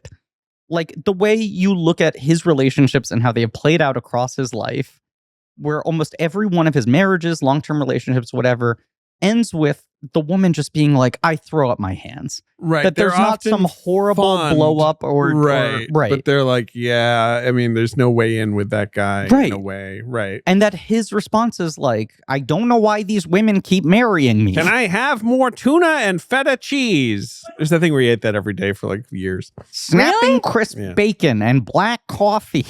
I don't know what just happened. I almost went to Linda Richmond. Sorry. Tuna and feta, excellent separately. Unbearable to consider together, and also just like combination. Stinky and punishing for anyone around. When he was on Charlie Rose, our favorite interviewer, your favorite interviewer, my favorite person. Yeah, let's clarify. They're actually wearing a T-shirt with him right now. I still have a couple tattoos. Yes, and you're surrounded by black curtains. Your Charlie and a Rose jazz band. sleeve. He told Charlie Rose, like, here's your rose sleeve. I call it my rose garden. He's interrupting someone on your arm. He's asking their name for the fourth time on camera. And the show is called what? He told him, I eat tuna, You made tomatoes, this. Why? feta cheese, and olive oil every day for Revolting. lunch. Like The that most- was his lunch. That's what fucking Roger he's- Ebert should have been upset about. Roger Ebert should have written 4 pieces about that lunch. He should have been struggling with it for 20 years. Yes. I just tried the tuna and feta again. I still don't get it. I understand to some people. I feel the same way about tuna and feta as I did in 1986. I'm sorry. I wish I understood. I think the meal is terrible. I feel terrible for Isabella Rossellini. I guess I haven't seen Mulholland Drive in a couple of years, so I can't speak to it in like a fresh sense. But I feel like what I for all of the horrific violence against Dorothy specifically, it's not as if he, and this feels like a weak argument, but like it's not as if he is adverse to showing that same, to show sexual violence against Kyle MacLachlan too, which I know is shown worse in cutscenes where it's like explicitly implied that he was assaulted.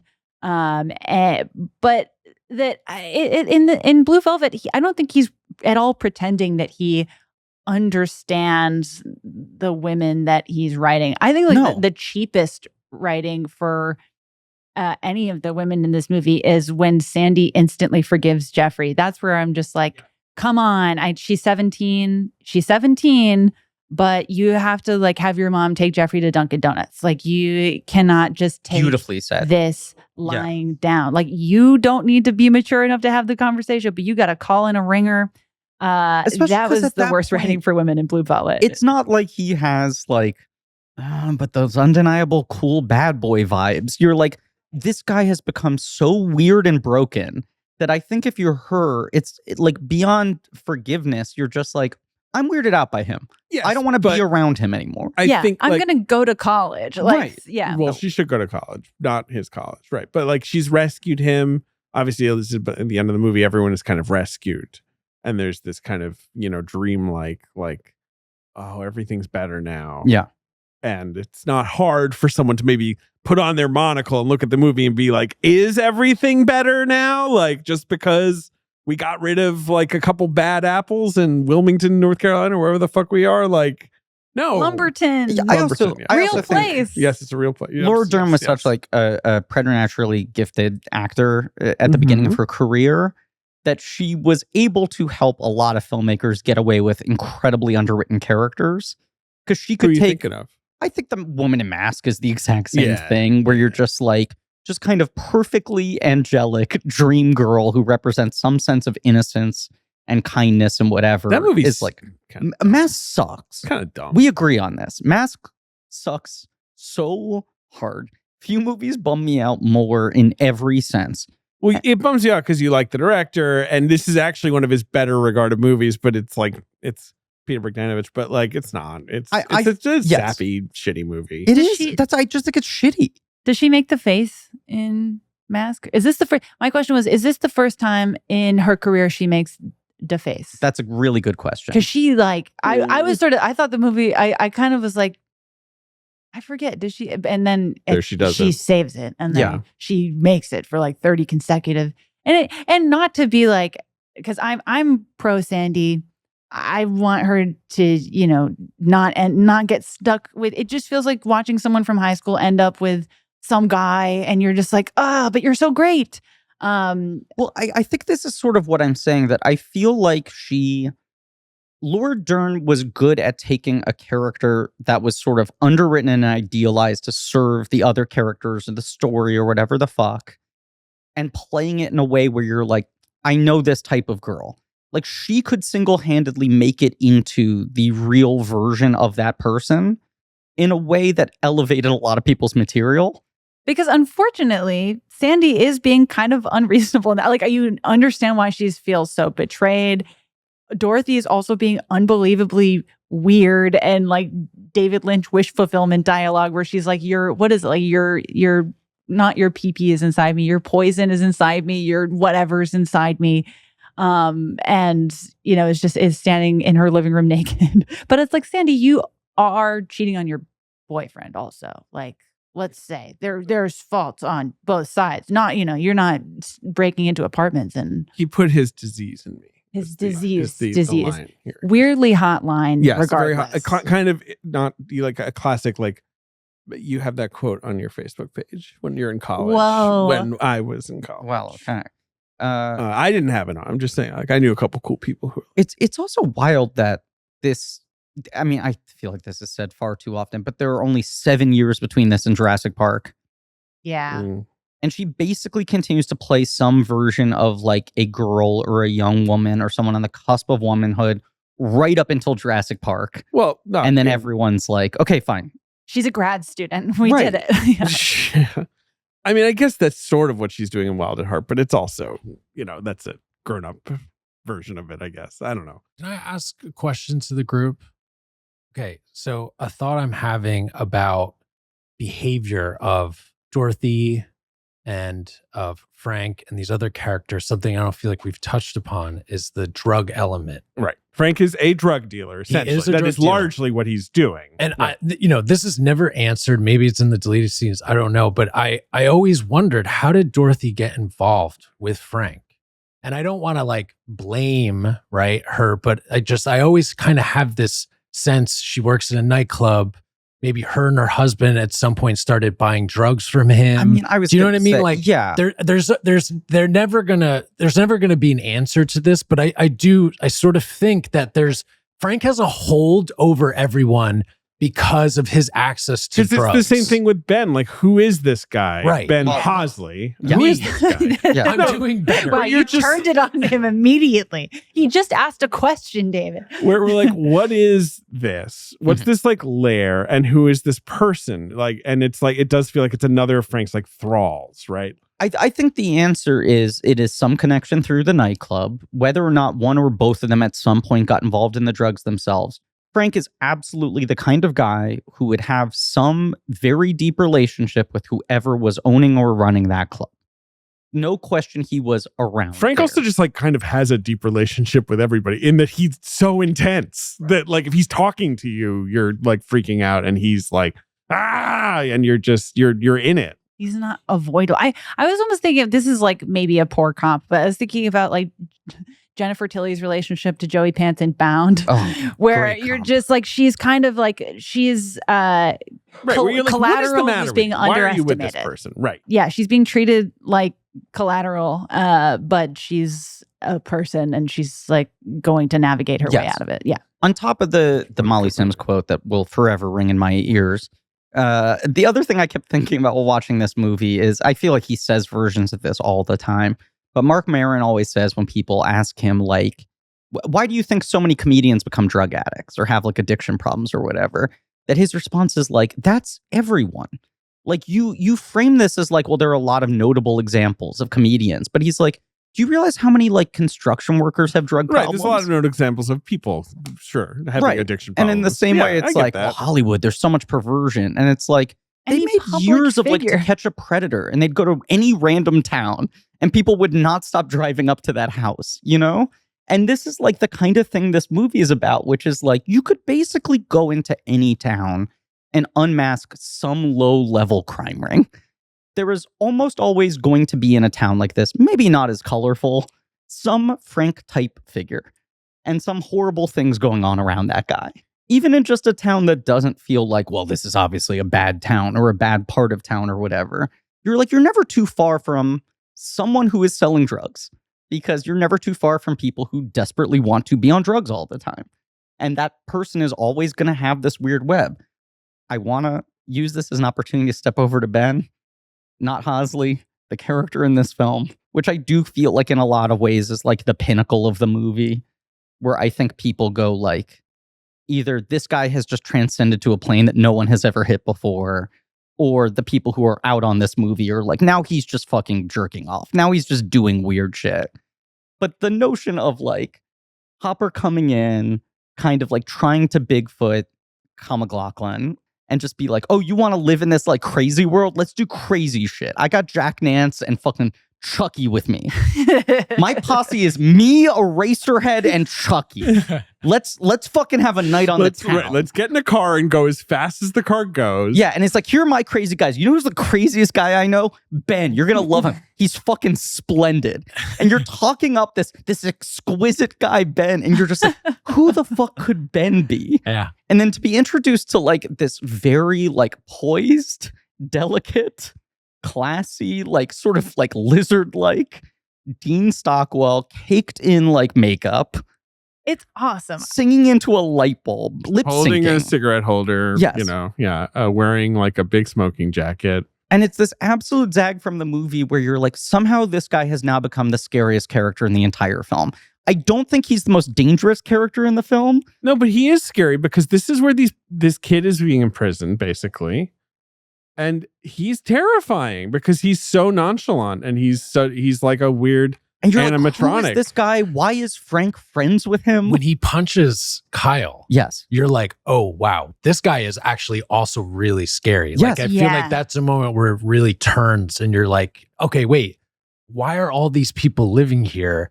They're keeping the kid hostage here. Like, what is this situation? I'm, I guess, almost glad David Lynch did not like attempt to help us understand what the women on the fringes of this room were thinking or like how they get brought into this.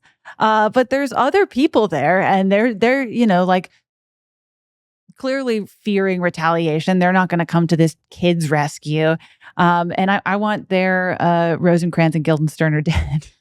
I'm just like, Right, how the yeah. fuck? Like, What's their deal? Yeah, how are they stuck here? You want a Ben's Place sitcom. Well, Yeah. this Yeah, they town's do. so boring They that it's do. like, what do we do tonight? Do we go to the bar? I hate the bar. Do we, do you want to go hang out at Ben's? It's just always such a weird I mean, vibe. Someone's always trapped there. It's the fucking drugs, though, man. No, of course it is. If you get involved in these scenes, Yeah. and you get then really you have to hang out with the most attached awful to it, people. right? You 100%. really do end up But- just trapped. And once again, it's every town basically has some version of this. Guys, we have to stop acting I had like a- this is a realistic. It is. It's real. I've seen it myself. Guys, have any of us ever done drugs? I have done drugs. Be honest. I have definitely never hung out with I- Ben. I've hung with this or that. You hung out with this Ben. I just caught you dead to rights. I will say, I've Usually it's just like a definitely- boring guy talking to you, not someone who's like, hey, can I do my Roy Orbison act? I've definitely had moments in my 20s where I've hung out with a scene of people where we were all extremely high on goofballs. What? Ben, you And, did goofballs? I did. What is in them? What? I still don't know anything. They're about a little, they're shaped like Goofy's head, obviously. Oh, Yeah, okay. Yeah. Uh-huh. I've definitely been hanging around with really scary people, being extremely intoxicated, and like the way that everyone's acting. I mean, it's like it's so dreamlike and it's so scary. And it's not like a specific drug. It's like it's not like you can define it as like they're all on like uppers or they're all on acid, but it's just this vague, scary, menacing kind of like I'm so fucked up I can go really far right I am not a now. drug person, but I have had nights where, like in my 20s, where I was like, I don't know how I ended up in this room. And I don't know if I die here or if this is just goofy. What you're saying of just being like, everything that's happening here is not presented as being dangerous, but the vibes are horrible. And I don't know any of these people and I don't know why I'm here. The closest that I've ever gotten to that feeling, because I was like trying to search for it, like not with the threat of violence, but with the like, oh, I can't leave, is like in like 20, I don't know, sometime in the back half of the 2010s, agreeing to do a random guys podcast, taking 3 terrible buses to like deep North Hollywood Jamie? for no money, and then realizing that I was going to the guy's house, recording in his bedroom, and the topic of the podcast was the worst thing that's ever happened to you. Jesus. And then you're just like, oh my God. Like, and it was clear that it was like, I was not leaving this apartment until I told this guy the worst thing that it like, or it was just like I don't know. Like, remember when there were podcasts that were just like traumatic We're memories? oversharing in like the most insane way. Yeah, Everything's yeah. copy. Kind of Yeah. making it weird, if you will. Yeah. Just making it a little bit weird, Sort except of like what the fuck vibes. But like, what if that person was nobody? And Right. had And to you take just three went to buses their to house. go. They just messaged you and was Jamie, like, why I'm a did you fan. do this? I swear to was- God. I was like- I'm mad at like 8 years ago, Jamie. David, cool it. She was just a kid. No, I was like 20. I was like 24. I don't know. I was like, wow, this is a great opportunity in Los Angeles, California. To go your dreams. This guy has an address in Los Angeles, California. That is the city of dreams. He's in the NoHo Arts District. I better get down there. But just, yeah, like a feeling of a full hostage situation with nobody you know, or I feel like it's even scarier to be in a room with one person you kind of know. Yes. And you know them well enough, but like To have you don't ended know, up here, right? Yeah, but not well enough to not be sure that they would to not take let them someone kill aside, you. right? Or, And like- be like, "What? Can I get out of here?" I feel like that's always what it was for me of like, I thought I knew this person pretty well. Yeah. And now in this context, I'm questioning whether I know this person. Honestly, Yeah. to me, the Yes. scariest thing was always being in a car with someone like that, which happened to me a couple times where suddenly you realize, like, this person's driving. I actually don't know them very well. They're driving in a crazy way, and I can't get out of this. Like, at least in a house, you usually, I mean, I guess there's this sort of pre-Uber era where you're kind of like, what if I have to go and I don't know where the fuck I am? Yeah. The thing with Ben, to bring it back to Blue Velvet, is he's effeminate and like kind of, he's got this kind of like queer vibe to him, right? That is, I do feel, part of the Frank thing that is specific. Like, Frank is not this ultra masculine terror. He's this odd, sensitive, poetic terror, like Lynch is saying. And Ben clearly like awakens the same feelings in him, right? Like, that's what he's seeking, is some weird, like, transcendent emotion. What's also so much, And it's very interesting Yes. to see Lynch kind of like, poke at that, not too intently. I think so much about our friend Chris Gethard and his Scared Straight story that has been part of his specials and albums and books at different points in time, where he went and participated in the Scared Straight program in high school. And all the tough guys were like, just fucking wait until you meet Crazy Chris. And Crazy Chris came out and he was like 60 pounds and like seemed fairly effete. And there was the feeling of like, if these guys are scared of this guy, right, well, he must be this guy has just become the scariest guy in the world, because everything I assume culturally is that those guys would beat the shit out of this guy. And instead they're all cowering in relation to him, where you're like, right, there's some power dynamic within Ben where he's the exact kind of guy you think that like fucking Brad Dourif would be punching, and he's not. That scene, like, on paper, you're just like, what the fuck is happening? Right, This is saying in ridiculous. dreams, right. Yeah, but we all have been in a room that feels like this room. It's Clearly. it's awesome. Yeah, It is rules. awesome. It's kind of the coolest shit you Look, can do. Yeah. The big news that I have to tell you guys is that Bulldog and Gil will be returning to Frasier for season 2 on Paramount Plus. Really? Okay, they got him. Wait, did you just get Okay. that news? Yes, They're- I just got they're this I news. just got that. Wait, sorry. Colleagues at the university. Wait, Jamie, what happened? I've been sitting on this for 10 minutes. Please. Okay. And I know I've been checking my If it's phone. that Bulldog and Gil have joined Frasier, I did just David tell did in fact everyone break that Right. story. Thank Sorry you. about that. That is really, I am so thrilled they got a season 2, I will It's so say. funny to me that they didn't get them for season. Were those guys busy? There's no way they were busy. I've gotten 3 texts. Uh-huh. All the same New York Post article. Joey Chestnut is out of 2024 Nathan's Hot Dog Eating Contest Whoa. in beef over vegan. Okay, so Franks. I That's also got this a clever news. use of the word beef. And I was should- worried about yeah, bringing it up right, in front of yeah. you because I felt like it's like Yeah. this is too much for Jamie to handle right now. But I- he signed a deal with Impossible. I think it's Meats? a brilliant move. I love Joey. I've been saying this. I don't want him to unfollow me on Instagram. I love the man. I think he's an You just incredible. want the occasional slide with He's Joey. a legend. It's gonna happen for me someday. Yeah.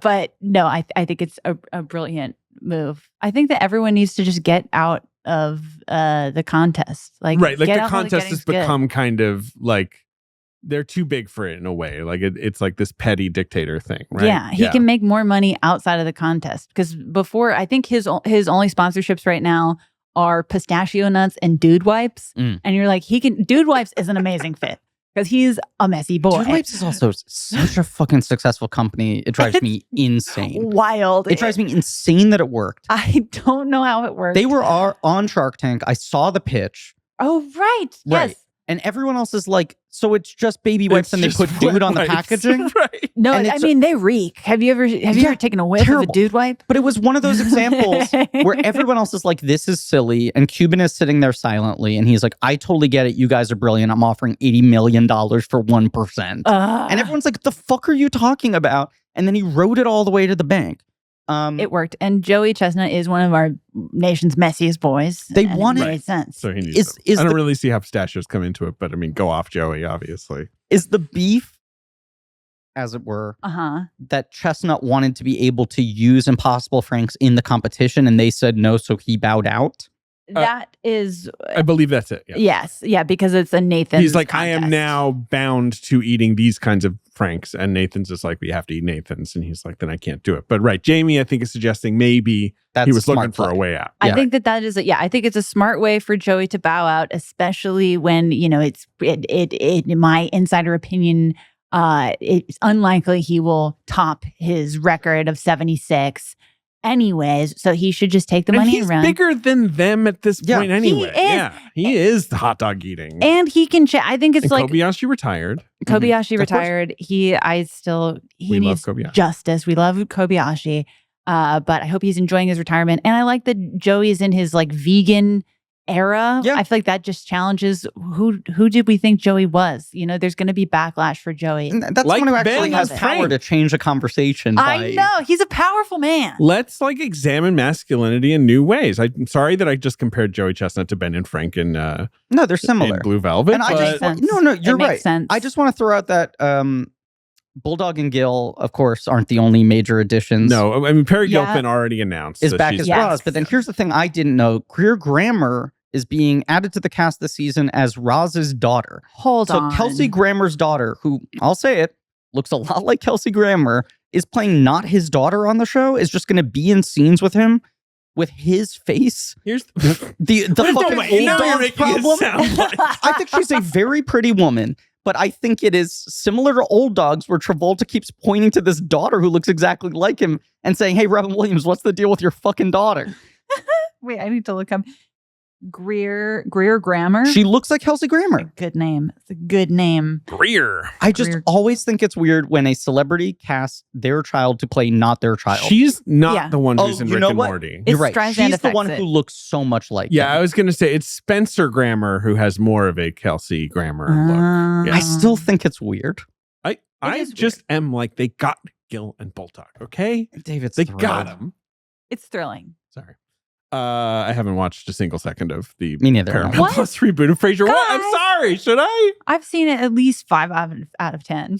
And you gave it about 5 out of 10? Gave it, yeah, maybe I generously, yeah. They're It's- back in Boston? But Cheers They're has back closed. in Boston. They go Cheers. out of their way to go like, Cheers? No, that fucking place closed forever ago. That had to have been a financial dispute because the bar they're at fucking sucks. Yeah. It's yeah. So but it is set at a bar? I'm like, exactly. What the? Why are I we mean, back in obviously Boston, Paramount, but but not yeah, Cheers? no. Paramount Plus is like set in Boston at a bar. The Cheers bar? What are you fucking kidding? You know how much that would cost us? Then we have to start giving residuals to everybody. And all yeah. the Recast. supporting characters You from want the us to talk original about Blue show come Velvet? back? No.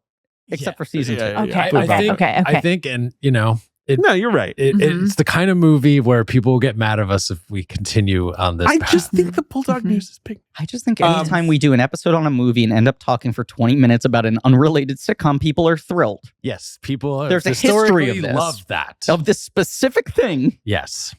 being very well received. Okay, so in the movie, we left off where we meet Ben. He sings the song, and then they go to a lumber yard. And David Lynch movies are so fun to just lay out narratively. Frank covers himself with lipstick, Yes. kisses Kyle A bunch. Yes. a bunch, Again, and then beats what the I'm shit talking out of about. him. Sure. Obviously, Frank's relationship to everyone is like domination and submission, right? He just keeps flicking between like daddy and baby. And so like he wants to come in and beat the shit out of you, then he wants to like chew on Blue Velvet and cry while you sing to him or whatever. Mhm. The dream. Yeah. So he's this like endless nightmare. But yes, what do you guys make? Should I of all put that this? down as what I'm looking for in my dating profile? The way you just worded it. Sure, go ahead. All of this is great. I mean, but it's this feeling of like, yeah, this guy going deeper and deeper and deeper into a thing. that he's never going to be able to come out of, not even because he can't escape these people, but it's just like, you now know shit you can't unknow. Yeah. Yeah. He's he's a Freudian fucking nightmare. He can't stop screaming. He needs to do hallucinogenics in order to get access to want to be baby who wants mommy, because he's too ashamed to be baby who wants mommy without his little mask. You're like, yeah, this is like everyone. But the other part of him wants to be daddy to a teenager. Yeah, right. He's a complicated man. He's got range. It's like specifically in the space of Dorothy's apartment. It's just like the Freud zone. Like you're just exploring like all of your most disgusting like Oedipal feelings in this one kind of crusty room. This room that feels like it has carpeted walls. It reminds me of that apartment in North Hollywood where I had to say the worst thing that ever happened to me. And even I just love there's something about like how well lit and sort of like tiled the kitchen is as this offshoot. And then the rest of the room just feels like a dressing room. Like her apartment feels like a backstage area. Yeah. I mean, it's just, it's like, having like a knife held to his dick is clearly something that excites him. We're going backwards though. We don't need to go backwards. No, you're but like it's backwards. Just like the Freudian zone like thing. That's it. But then immediately it's like, no, now you're a baby and you have to go hide and run around naked, which feels like, again, like nightmare shit, dream shit. Like, oh God, suddenly I'm naked. Like suddenly I'm like unprotected. Anyway. But it's like important. I don't know. Frank is funny because he's like it's nuts, but it's also like coherent enough that you're like, okay, David Lynch actually sort of does have a coherent idea of who this guy is. And then if you try to like apply that same logic to Dorothy, the takeaway is like, I don't know. Yeah. Like he has no idea. Yeah. But like Frank feels weirdly like, I mean, obviously deviant, but like it was more, I don't know, like rewatch. I was like, it's more coherent. Like you're just like, yeah, it's more coherent than I remembered it being. I would agree with that. I've had that feeling rewatching each of these for the podcast. I was saying right before we started recording that like each of these movies has played more coherent. I don't want to say traditional. This movie is more straightforward than maybe straightforward you remember it being. Yes. It at least in terms of the story it tells and the way that it moves. Obviously, there's stuff like the In Dreams sequence where, like you say, people are probably standing up in the theater and being like, this is silly. Like, but there's even, this discovery, the twist that comes is like the guy in the yellow jacket works for Frank. He's a cop. He steals drugs and gives them to Frank to sell and like, keeps rival drug dealers at bay or whatever. Like, he has a guy inside. Someone and steals drugs. He's a really bad guy. He's a bad guy. You don't think it's good? I think it's quite bad. And I don't think it's good. Right. And then damn, it's good. Says the guy who did Goofballs. You know it means a You're lot in coming the goof from Hosley. That's when you know you're with when you're with the goof troop. You're like looking around and you're like, Pete, who am I in a car with right now? Yeah. And then there's the sequence we referenced earlier where it sort of all comes to a head. Like Frank chases them down. But then it's like Sandy's ex-boyfriend is there. And then like Dorothy just like appears naked and beaten to hell. Yeah. And Mike like runs away. And like it kind of feels like everything, right? Like the evil world is like coming into the normal world, right? Like, it's not like divided anymore. Made sense to me. I mean, we've talked about it before, but this feels like one of those historic examples of someone getting an Oscar nomination for another movie. And it feeling a little unspoken that it's like, we all know this is like kind of a Blue Velvet nomination. It was both. It was both. I mean, the Oscars have you seen Hoosiers? I have, yeah. He's amazing in Hoosiers. No, I don't say this was any... And it's the thing about Hoosiers, I think, that spoke to people is rather than playing like an ether-huffing psychopath, he's playing a guy who's getting over alcoholism. The two happening with him one year felt like what a perfect sort of here is modern Dennis Hopper right. But it's here. about a guy drying out. Yeah. And then personal narrative of that was cool to people. Hoosiers. Have you seen Hoosiers? I think you've seen Hoosiers.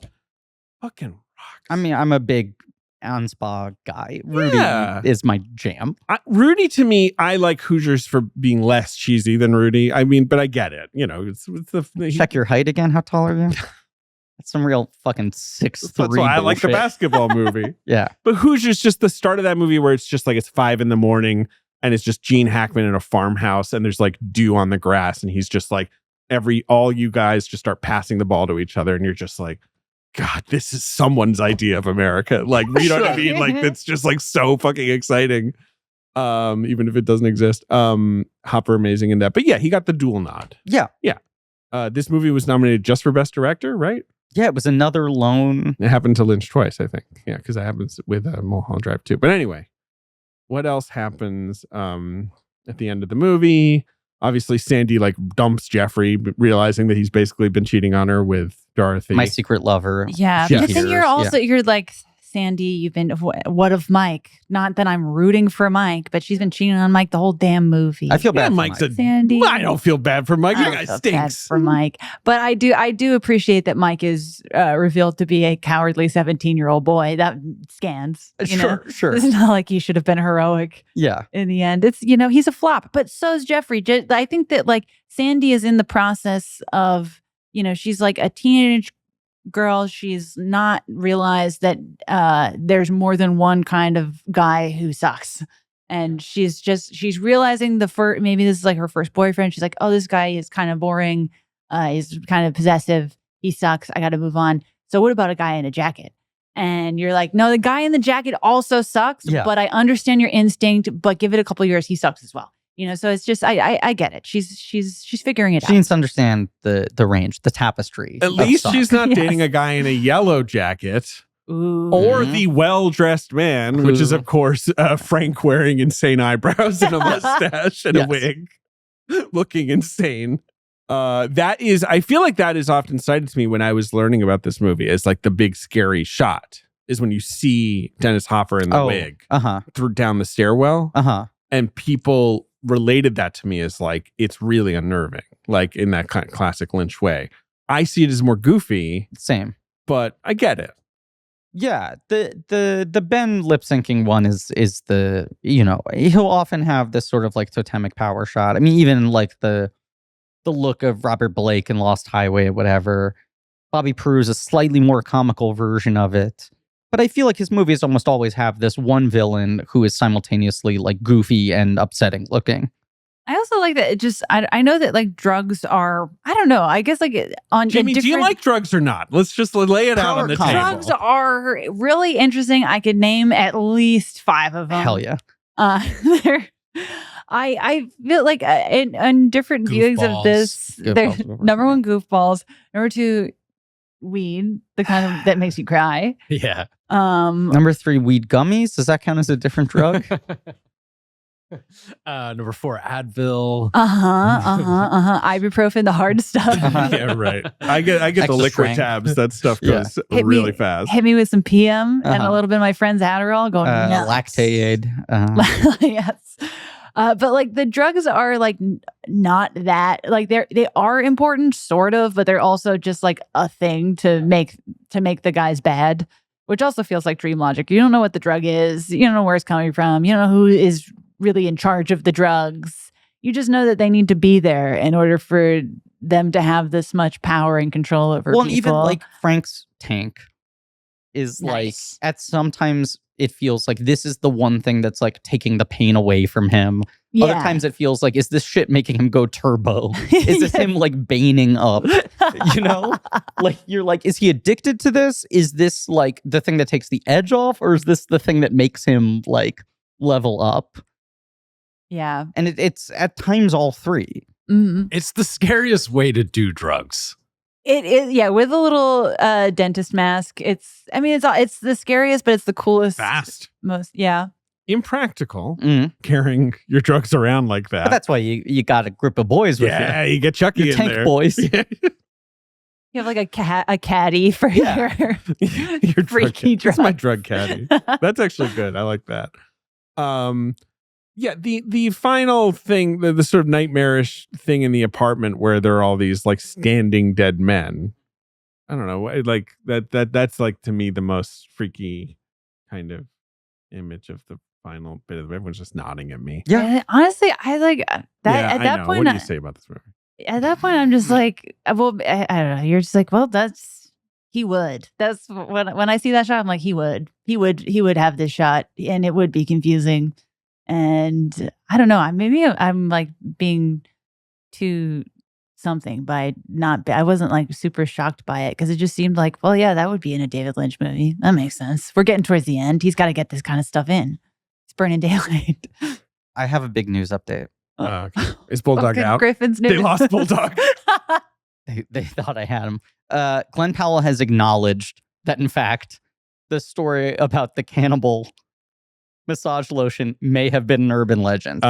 He has revealed it in the sense of, I can't believe I fell for it all this time. Oh, me. God, can you imagine? The handsome star of Anyone But You, Glenn Powell. Props to my little sister's friend.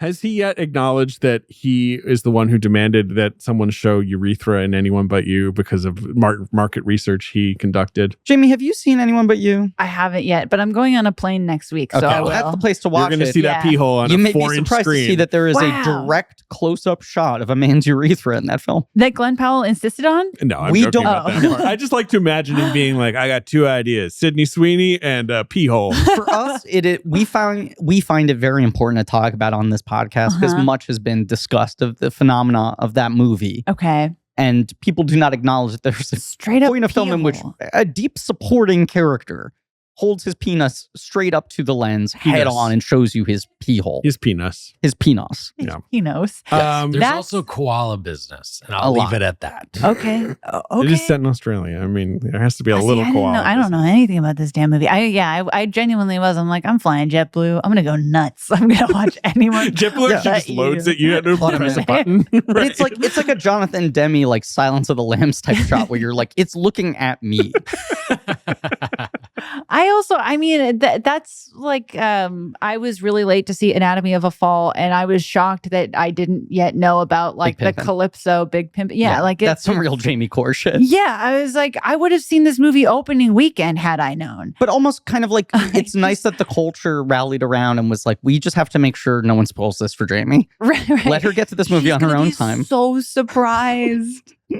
She hates reading at the movies, but she's going to be really feeling like she got like a return on investment She over loves time. vibing out, though. I would love for my husband to die during a Calypso remix. Ooh. It's just so funny that she was like, I wanted Jolene by Dolly Parton for that movie. That was her choice of And then song. my obvious second choice. Right. And then just someone's like, what a second choice. I don't know, steel drum cover of Pimp. P-I-M-P. I said Big Pimp and it's big, Yeah. Yes, P-I-M-P. P-I-M-P. I said Calypso. It's fine. Is there anything We're else all wrong about everything. we want to talk about with Blue Velvet? A film we have talked about a lot, but perhaps now Ben has me spooked. You know, fans will be like, you didn't talk about this particular freaky thing. The Robin, love that. Sure. The whole vibe summed up here. This beautiful image that's also like kind of frightening and animatronic and off in this Yeah. way. Like, and like maybe someone would watch it and be like, well, that was weird. That thing's obviously not a bird. And it's like, yeah, bro, that's what he's doing. That's his whole That's like thing. the whole fucking idea. Yeah. The first time I saw it, I did shout "grow up" at Sandy because grow up. But you know, he's cooking. He's going somewhere with He's it. going somewhere. And I understand why it is beautiful. God, 17-year-old girls, they're the best, and they're so frustrating because you're like, what are you talking about? Okay, What are you what talking are you about? doing? Yeah. Go to school, like relax.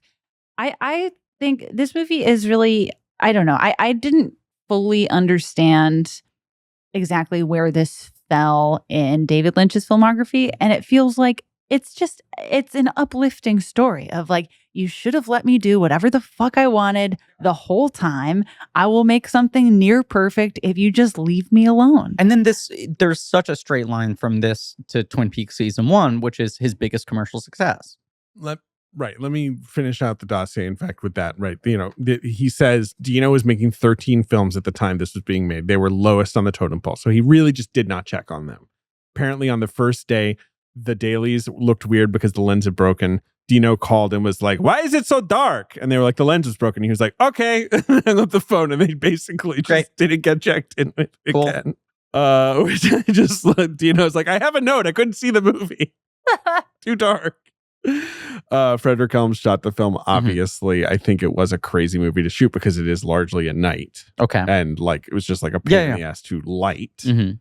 Especially on no And they filmed it all in Wilmington, South Carolina? Yes, North Carolina, which is where DEG had a studio. Yes. I think people know this, but just for people who don't, maybe Lynch wanted Ben to be lip syncing to Crying, which is a wonderful Roy Orbison song, which of course he uses in Mulholland Drive. And then they switched to In Dreams, which makes sense because it's good. Oh, sure. That's an interesting take on it, David. Yeah. And he was going to use a table lamp as a microphone, and instead Dean Stockwell picked up this work light that was hanging on the wall and flipped it around like a microphone, and they were like, oh, that rocks. Yeah, and you provided your own lighting. You saved us some time and setup. Rossellini, learned to sing Blue Velvet. I mean, look, there's a lot of stuff in here. The score, Badalamenti, amazing score. They recorded it in Prague. It's kind of a Lynchian score, if you ask me. Oh, I think what are the top three there? It's Lynchian that people use wrong all the time. Kafka-esque. Yeah. Gaslighting. Right, when you get a direct line from Isabella Rossellini to gaslight. David, what do you mean? Everyone uses that word correctly. What are you talking sound crazy right David, now. You sound insane. You're the person who's been using it wrong. Yeah, David, everyone but you has been using it correctly this entire Here's a tweet time. of you using it wrong. I didn't write that tweet. Yeah, you did. It's your account. Or anyone who any bad comedian who just runs out of ideas and takes their clothes off on stage. They're kind of doing a Kaufman-esque kind of thing. You're just sure. Blue Velvet, controversial from his first preview screening. It was just shown to some randos in the Valley. The reaction was negative. People thought it was disgusting and sick. Interesting. But De Laurentiis believed in the film, put it at the World Film Festival in Montreal, and then at TIFF, whatever TIFF was called, the Festival of Festivals back then or whatever. And then it was released commercially mid-September, which is kind of an odd spot to put, but I don't know where you put this movie exactly. And it made about $8 million. So it sort of doubled its budget, kind of, and got an Oscar nomination for Best Director only. But one of those movies that had sort of an outsized cultural impact to how widely it was actually seen at first. Exactly. It just had a long run. Apparently Lynch met Elizabeth Taylor at the Oscars, and she said, "I love Blue Velvet," and made out with him, according to David Lynch. I'm not joking. Said kissed him at least. Well, that's a big difference, David. Well, but she says for several minutes. With tongue? Did he specify with tongue? God, the world's most beautiful women love just a weird guy. Mac on Lynch. It's true. He says he's kissed her several times. Okay, fair enough. Okay. Time has obviously been very kind to the film. It's very well regarded today. And now everyone thinks it's cool and nobody thinks it's weird. Right? Joking. I don't know. I think people still think it's weird. I don't know. There's so many cases. There's 5 trillion essays about it. I read one. It's a good start. Yeah. But it seems like people have found different ends to appreciate this. There's a lot of community. It's definitely one of those movies that also has only made more sense retroactively as he has built the rest of his canon of work around it. Totally, yeah. Yeah. Box office game? Box office game for Blue Velvet. We're gonna do it's mid-September 1986. Griffin, what's number one at the box office? It's pretty much the biggest hit of the year. It's pretty much the biggest hit of the year. I'll look up. Even I know what it is. You know what it is? Is it Top Gun? I think it is. Yes. I think it's Top Gun. Okay, Yeah. it is. I think. Yeah, that was the number one of the year. Only 2 million more than Croc Dundee, though. Okay, they were very close. Paramount. You're Two huge mountains at the top of the year. Number 2 at the box office is one of those movies that it's kind of like The Goonies for me, where I've never really gotten it. And it was kind of like a cult classic on release that a lot of young people liked of, Gen Xers more and then when it was presented to me as a teenager as this is a cult classic. St. Elmo's Fire? No, that movie just right? stinks. Right. It's just a bad movie. Adventures in Babysitting. Or That's it. I've never later? seen Adventures in Babysitting. Yeah, I'm willing to believe that movie is a fun time. That movie's a lot of fun. Yes. Where's the movie on the spectrum we're creating right now? Is it more teen? Is it more kid? It's a coming of age film. I guess they're supposed to be they're about 12 years old in 86, 12. It's a director who is on an insane run before not being on an insane run. Jamie? No. Is it Stand By Me? Stand By Me. There we go. I've never seen Rob that. Reiner's Stand By Me. Will Wheaton, River Phoenix. I think a Corey very Feldman, good Jerry film, but not O'Connell. one that was ever like transformative for me in that way. I saw it, right, I think probably with a fair amount of hype at that. And I was kind of like, oh, this is okay. You know. I mix it up with The Outsiders, which I also haven't seen. Outsiders is very good. Have you ever seen Outsiders Rumblefish? rocks. No. Rumblefish, you would love, I Jamie. was Yeah? a big, Yeah. You come on. Rumblefish is like German Greaser boys. expressionist greaser boy movie. Oh, that's great. Yeah. Yes, Yeah. Rumblefish looks very cool. It's true. Just like Wait, fucking okay. huge black and white When, like, shadows yeah, of knife like, fights in Francis alleyways. Ford Coppola was just addicted to not making more normal movies, Yes. even when he's like, I'll do this. When he Like- was actually addicted to losing money. yes, right. Yeah. Number 3 at the box office is a sequel Mm-hmm. to a big hit. It's This is a sequel- franchise you often trip up on in the box office game. It's Police Academy. Nope. Fuck. But it's another one like that. You just always kind of forget about these. Dirty Harry. No. I don't know, I feel like Dirty Harry's the one I always forget It's about. more kid focused. It's more kid focused. In 1986. It's a part 2. The Karate Kid? Karate Kid Part Woohoo! 2. There we go. Don't Well you done, always, Jamie. you're always like, it's like the last franchise you think of in the 80s, I feel like. I Maybe. think we've had a couple Karate Kids where You you were psyched like, me out. sorry. No, it's fine. Jamie did a good job. Number 4 at the box office, one of the great films of 1986. It's a horror film. It's a horror film Mhm. of 1986. It's a little Lynchian, if you ask me. Really? No, but it's like what I mean, sort of. I mean, it's a director whose name is also put with an Ian to just describe, you know, his kind of shit. Like, Is it Cronenberg? mhm. Is it The Fly? Yeah. One of my favorites. Great movie for freaks. Yeah. Number 5 is a movie I've never seen. It And a is- movie that has a very similar birthing process to Lynch's Elephant Man. It's Stuart Kornfeld bringing this guy this in weirdo to like, Mel Brooks and being like, we can match him with this material I And didn't must know have that. maybe find a vehicle that's slightly more commercial but fits into all of their sensibilities and obsessions. Number 5, I feel like we've talked about this before. A bit of a flop. It's a young comic star and an old comic star. The old comic star, it's his final film role. Oh, It's Nothing in Common Yes. with Tom Hanks and Jackie Gleason. Everybody's favorite pair. Do you know this movie? We've told this story before, but we were on our trivia team, our old trivia team of Videology, bar in Williamsburg. And this movie came up, and I was like, oh my God, I can see the poster. Look at And this it's poster. fucking Jackie Oh, Gleason that's with a good. cigar Is and it? Tom Hanks. I And it's like the two it. of them. And what's the title? And I He's was just like, old. He's young. Come That's- on, I think David. that's pretty It's much fun. it. I knew this was the movie and I couldn't remember the title. Yeah, and I it's a was pretty boring some title. generic, it's not Nothing But Trouble. It's not like it's nothing but. And I was looking and I couldn't pull the fucking title. And then I looked over at our friend Common, who used to play in our team, Right. whose Comic name book. was Kamen. Yes. And I was like, it's Nothing in Common. Yep. There you go. Wow. Comic book. And costume. his name was what made me get the title. And of course, we all remember that victory that week when we won trivia, and it has gone down in history. The other rest of the top 10, we've got Aliens. Good movie. Pretty fucking good movie. Ruthless People, part of the, DeVito Apex run And there. the Zaz. Yep. Yeah. Zucker Abraham Zucker. little Apex. movie about someone going back to school. Which one? Rodney. Oh, Back to School, the movie. going back okay. to school. Yeah. A film I don't know, The Men's Club. Oh boy. No idea what that is. Couldn't have that today. Looks like it's okay. Interesting. It's a Peter Medak movie Okay. starring Harvey Keitel and Richard Jordan, and Roy Scheider's in this. But then this is the poster. The poster is just Jennifer Jason Leigh. Jennifer Jason Leigh looking honestly like a stone cold babe, but I don't really. credited in Well- the role of Teensy. Okay. I don't know much about this movie. Do you know anything here? I never heard of The this. Men's I'm Club. vaguely astonished by this thing. Yeah. Yeah, it's based on a novel. A band of friends go on a drunken all-night spree, spending a night in a high-class brothel. Okay. It is famed for Keitel's assertive denial of masturbation.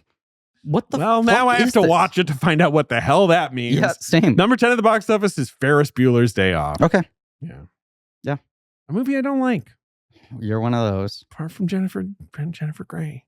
Show me her. Well, I mean, Show me she's her incredible movie. in it. That's Yeah. what I'm saying. Yeah. How do you feel about Ferris? I don't care about him.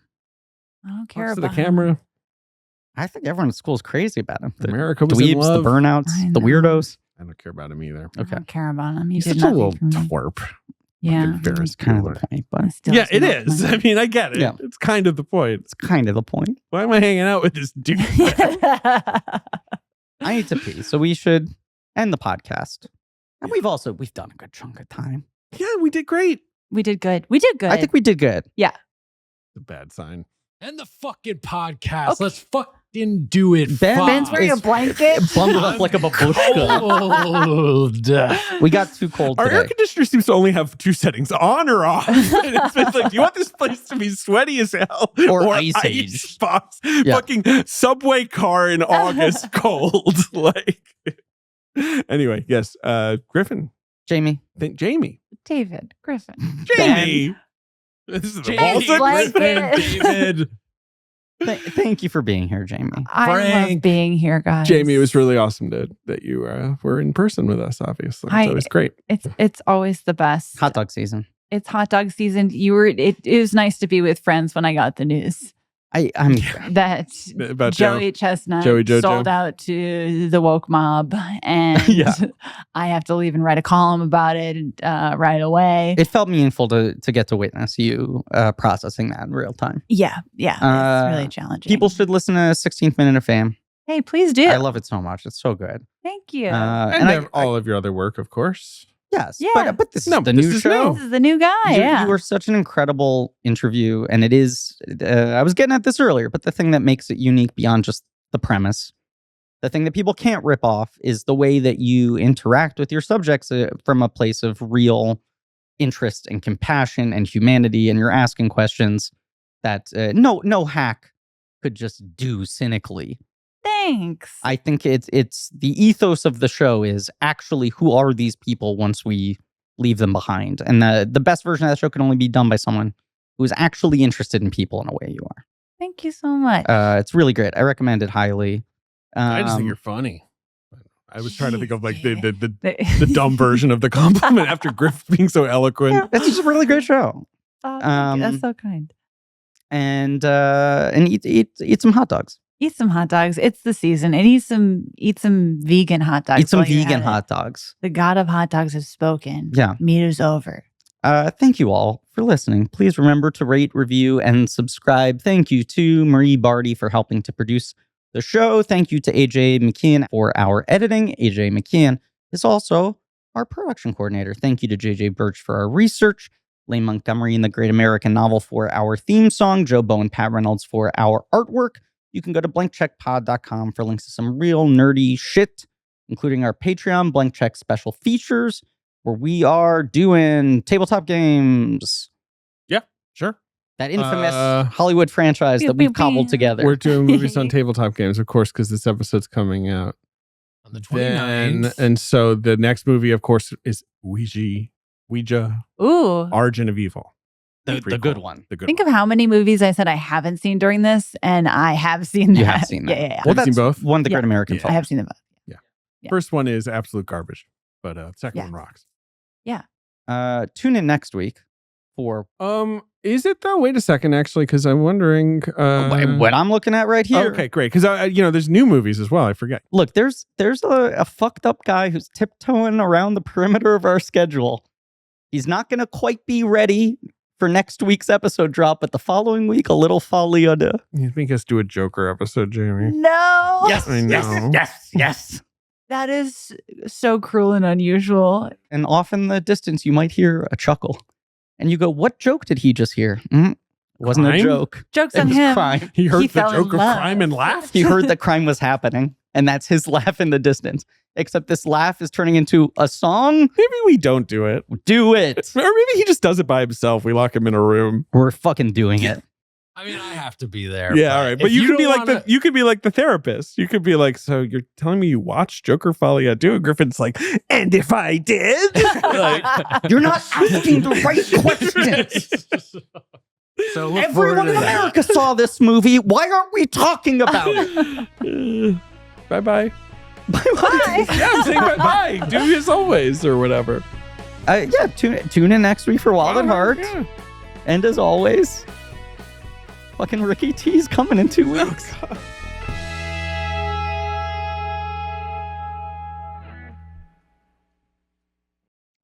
there's gonna be a lot of yelling, so I'm trying to make at sure least there's no right now. Yeah. projectiles. There's going to be a lot of yelling. Yeah, Why? let me move this microphone back a little. Ready?